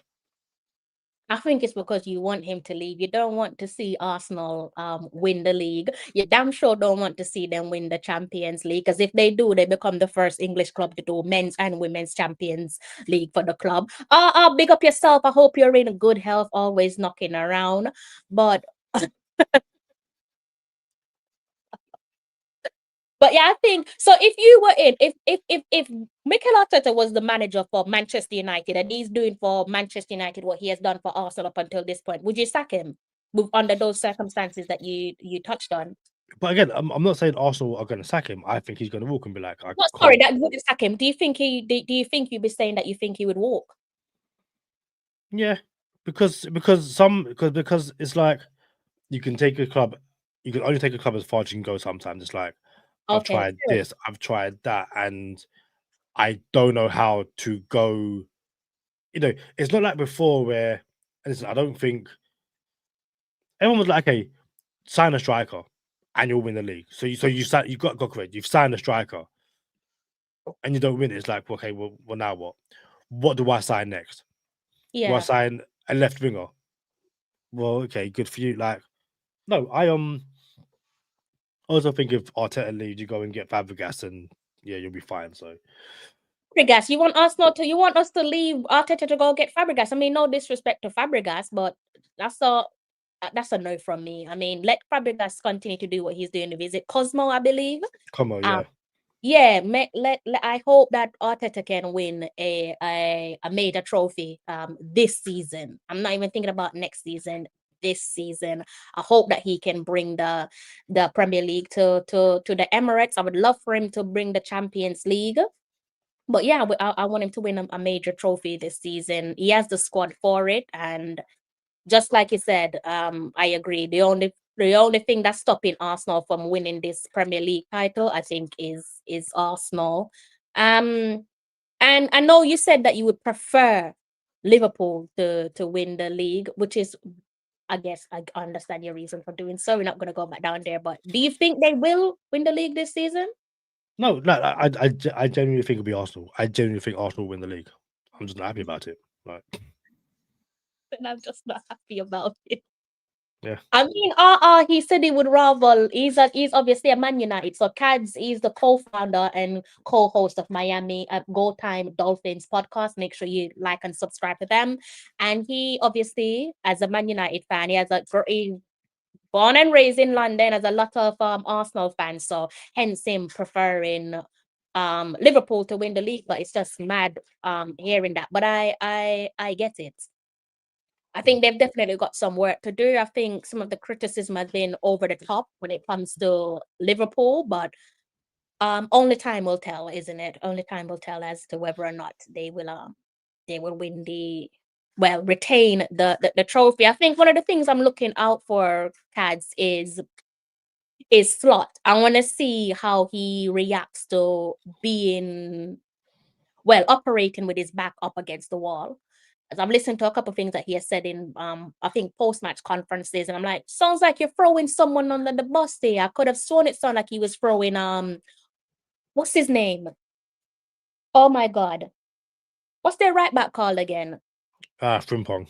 That's it, Jeremy Frimpong. It kind of sounded like he was throwing Jeremy Frimpong under the bus there, and I thought when you throw players under the bus, especially publicly, it doesn't tend to end well, especially if there's a repetition of that. So I want to see how he fares in the next couple of games. I'm hoping that you can knock their lights out when you play them after the international break. Head them back a bit in the Premier League. And yes, of course, I don't want Liverpool to win the league. Why would I? I want my club to win the league, but I don't know if you have anything else to add to what we've said pertaining to where your club is at and the overarching issue with United. Right now, I support the under 18, under 21 team. Like, they just give me more joy. I always like watching the next generation of players come through anyway. But no, it's going to be an interesting season. It's way too early to have sweeping, definitive opinions on anything. There's so much football. So many players are going to get injured. So many players are going to come out of nowhere. I I don't care about Premier League until February when the NFL season finishes. So that's when I'll be locked in. Until then, I ain't got time for football. Like, you know, you you see my background. There's there's one football thing, and it's just here. It's the Total United football and the Adidas Predators. Everything else, I've got Miami Dolphins helmet. I've got it's listen, it's all NFL. Everything in my background is NFL. That's just how I live my life at the moment. You seen that NFL show on Channel 5? I saw one episode and I wasn't best pleased because they kind of draw me in, and then next thing I'm hearing that I have to switch over to another channel, which I don't even think I have. And I was like, why would you do that? Like, why would you build my hopes up? And it sounded like it's something I needed to pay for. So I didn't like that. I'll be on that show very soon. So You're gonna yeah, be on that show? I'm gonna be in that show. So again, Yeah. like my weekends are NFL. That's my life. And then February, it kind of becomes football. So yeah. Oh my God, that's massive. Congrats, Cads. I'm really proud of you. I'm so happy. I'm so happy. And your channel is on the screen. Go Time Dolphins. Make sure you guys subscribe to that one. Co-host there, Mr. Simmons and Mr. Charlie Touche. So make sure you support them. Obviously, Cads is based in the UK and Charlie's based across the pond in the States. So make sure you support them with their NFL content. I know they're going to be giving us some new different types of content. So make sure you support them. And guys, this is the gentleman here that basically took me to my very first reporting football match. And that was a game. It was Queens Park Rangers, but I can't remember who they were playing against. And Cads, I was at university. Cads was already a graduate, and yeah, it took me there for my first reporting match. So I'm very grateful for you being a big brother with me when I'm at games. The last game I think we were at was it was Tottenham versus, I don't even remember who Tottenham were playing at the Tottenham Stadium. Um, and I was thinking about this the other day. I was just like, oh wow, you really like was just such a big brother, like you, because on a match day we know that it takes a while for the fans to go away, right? It take Mm. hours. And Kads was just like, I'm not leaving you here by yourself with all these fans, even if we have to walk to Stratford so you can get home. And we walk for time. I swear, if I'm not mistaken, we ended up in Chelsea, Cads. Yes, I I remember again. I don't know who was playing, but it was Spurs. And And then I was it end up like watching me like get into a Uber to like take me home because it was just the traffic was mad. It was just was it an crazy. NFL game? It might have been. Yeah, you're probably right. I'm I probably think getting the I think two confused. Yeah, I think yeah, it was an you're NFL game because I was gonna try. Yes, because I was gonna try and watch the rest of the NFL games. yeah. You're right. You're right. It was, and it was so crazy because Charlie was there. He came over from the States, and I think another guy was there. Maybe just someone that you met on the day. Lee, And my friend Lee. yeah, so So I then yeah, that that would was have been Dolphins Jags. That was the Dolphins Dolphin Jags in 2022. that game. I love that game. And what I liked about NFL, I'm not sure if it's a London thing, but I like the fact that one of the things I think I pointed out to you, I was just like, Cads, how comes all these fans are sat together? Like bare different fans are sat together inside this. I'm like, you ain't trying that with Premier League football. People would lick each other's heads off. It's not going down well with Premier League football, but I love that. And yeah, I love watching the NFL live with you. So thank you for like taking care of me. When we go to match days. And it wasn't just NFL, it was Premier League matches as well at the Emirates Stadium, following me to the station, making sure that I'm good and all of that. So, or walking with me, I should say, to the stadium, to the train station. So, thank you. I definitely appreciate that. No, always listen. It's one. I'm no longer in sports journalism, but one of the things when I started, you go to games as you do, and you notice that you realize there's not many people that look like us. So I was like, you Oh, know what? yeah, yeah. I want to make sure that while I'm here, I want to bring as many people, or try and bring as many people as possible, and try and leave the industry in a better place than when I left it. Um, Yeah. and yeah, you meet people, and yeah, I just try and give back where possible because you never know. You just never know. So I'm not about walking through a door and slamming it behind me. That's something I would never do. And yeah, even if we don't speak for months, and then I always know that if I need anything, I can come to you. Same way you can come to me. And yeah, 100%. It's yeah, actually that's exactly how our friendship is. Like we can literally not speak to each other for days, weeks, months, maybe the year might go by and we'll just randomly send a message and there's never ever this little small talk. Sometimes I just get straight into it. Cads, oh my god, blah blah blah blah blah. And I feel like that's how genuine friendship should be. Like it's okay to not hear from each other for a while and still hit each other up and be like, Cads, can you help me with this? And not having to feel bad. You see what I'm saying? So I definitely appreciate that. And you're right. Many times we go and we do like a game at maybe Emirates or Stamford Bridge, and we're the only black reporters there, like me, the only black female reporter. And big ups to the Voice newspaper for that opportunity, and to Sir Rodney as well. If anything, it would always be like if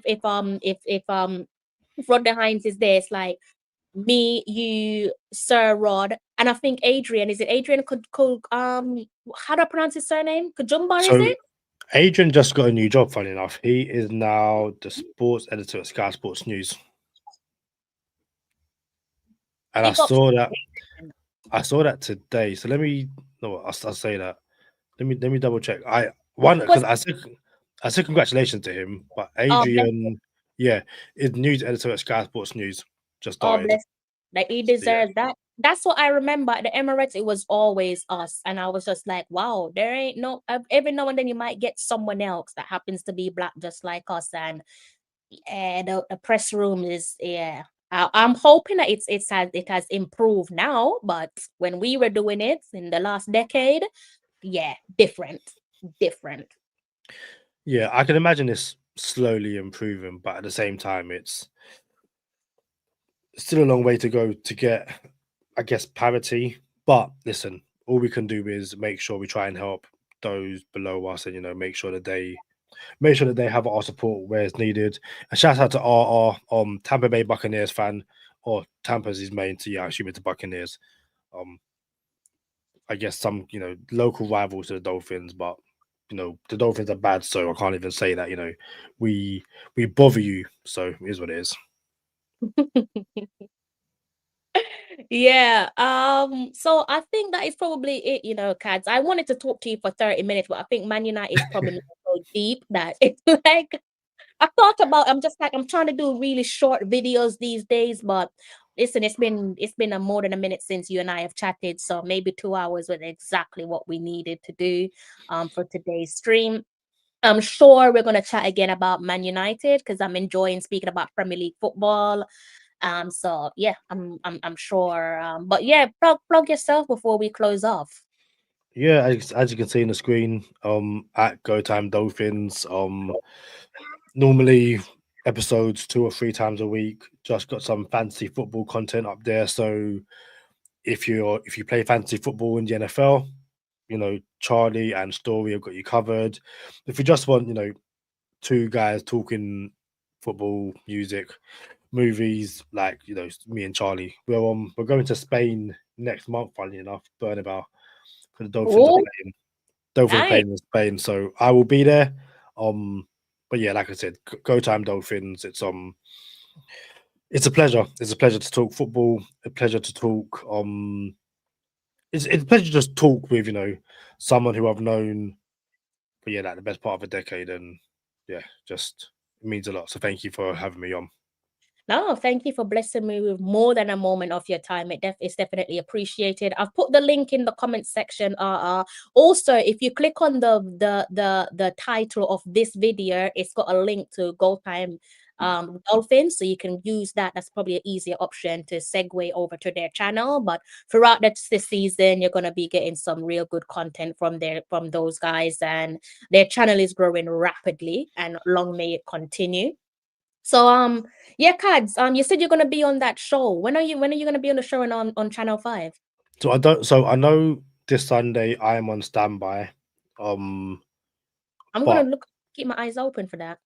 no, when I'm definitely going on, I will let people know. But for now, Please I'm just like I'm a backup. If someone drops out last minute, I'm called upon. But listen, that's sometimes that's where you start. It's about getting your foot through the door, isn't it?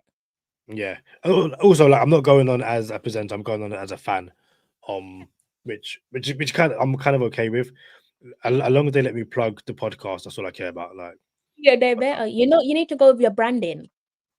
they've already said, like you can't bring anything with logos, but Oh like my God. but the thing is, like I never leave the house without a hat, so I'm Yeah, wearing my yeah, you do. So true. like You um do not really, but this year we might have someone going to the Pro Bowl, so we might do Pro Bowl content, but again, we don't really talk about it too much. But we'll see. But I appreciate the question. you probably should do even if it's just like a watch along. I think he's probably talking about if you're gonna do a Super Bowl watch along. Stu, I ain't trying to- if the Dolphins aren't in him, I'm sleeping. Although Bad Bunny's performing at halftime, so I might watch it. Yeah, Yeah. Bad Bunny is confirmed to perform. do like me some Bad Bunny. So yeah, You fun might times. have to, you might have to do that, Kat. You might have to link up with Charlie for that one. Charlie will be working, man. Charlie will be in wherever he's working from. So yeah, it'll be fun though. That'll be good. It's all right. When's your next live stream? Tomorrow, Friday. Don't know what time yet, but we will be previewing the Panthers game this weekend. Me and Lee. Charlie's working, so it'll be me and Lee on Friday. Okay. So yeah, no, thank you. You guys look out for that one as well. So it's Pro Bowl, Super Bowl, Pro Bowl is like All-Star. Yeah, true. True. So again, Kads, thank you so much for blessing me with a moment of your time. It does not go unnoticed. It's been an absolute pleasure speaking with you. And I hope that you guys have some more clarity. It's not them. And by them, we're obviously talking about the Manchester United managers, as in the issue that we're all looking at here, the problem sacking accident managers. It's not them. There are different issues there, and hopefully we've managed to giving you guys some wider clarity on what Manchester United are all about and why there's a persistent ongoing issue there. Hopefully they're able to resolve that in the near future. Also discuss a range of things. Arsenal to win the Premier League. Personally, I think they can. Whether or not they will, like Had's rightfully put it, the only team that can stop Arsenal from winning the Premier League is Arsenal. It's very funny, isn't it?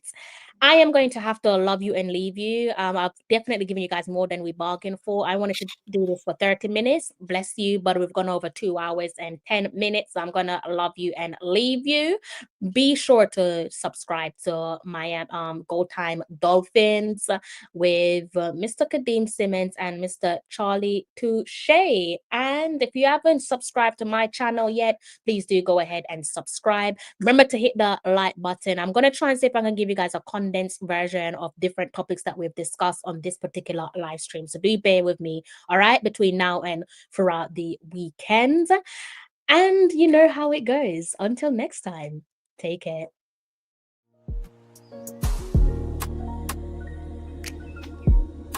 We built this out of love,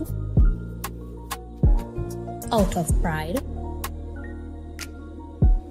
shining a light from the island to the diaspora to the world. A golden beacon of sports, music, and everything in between. The very best of Jamaica.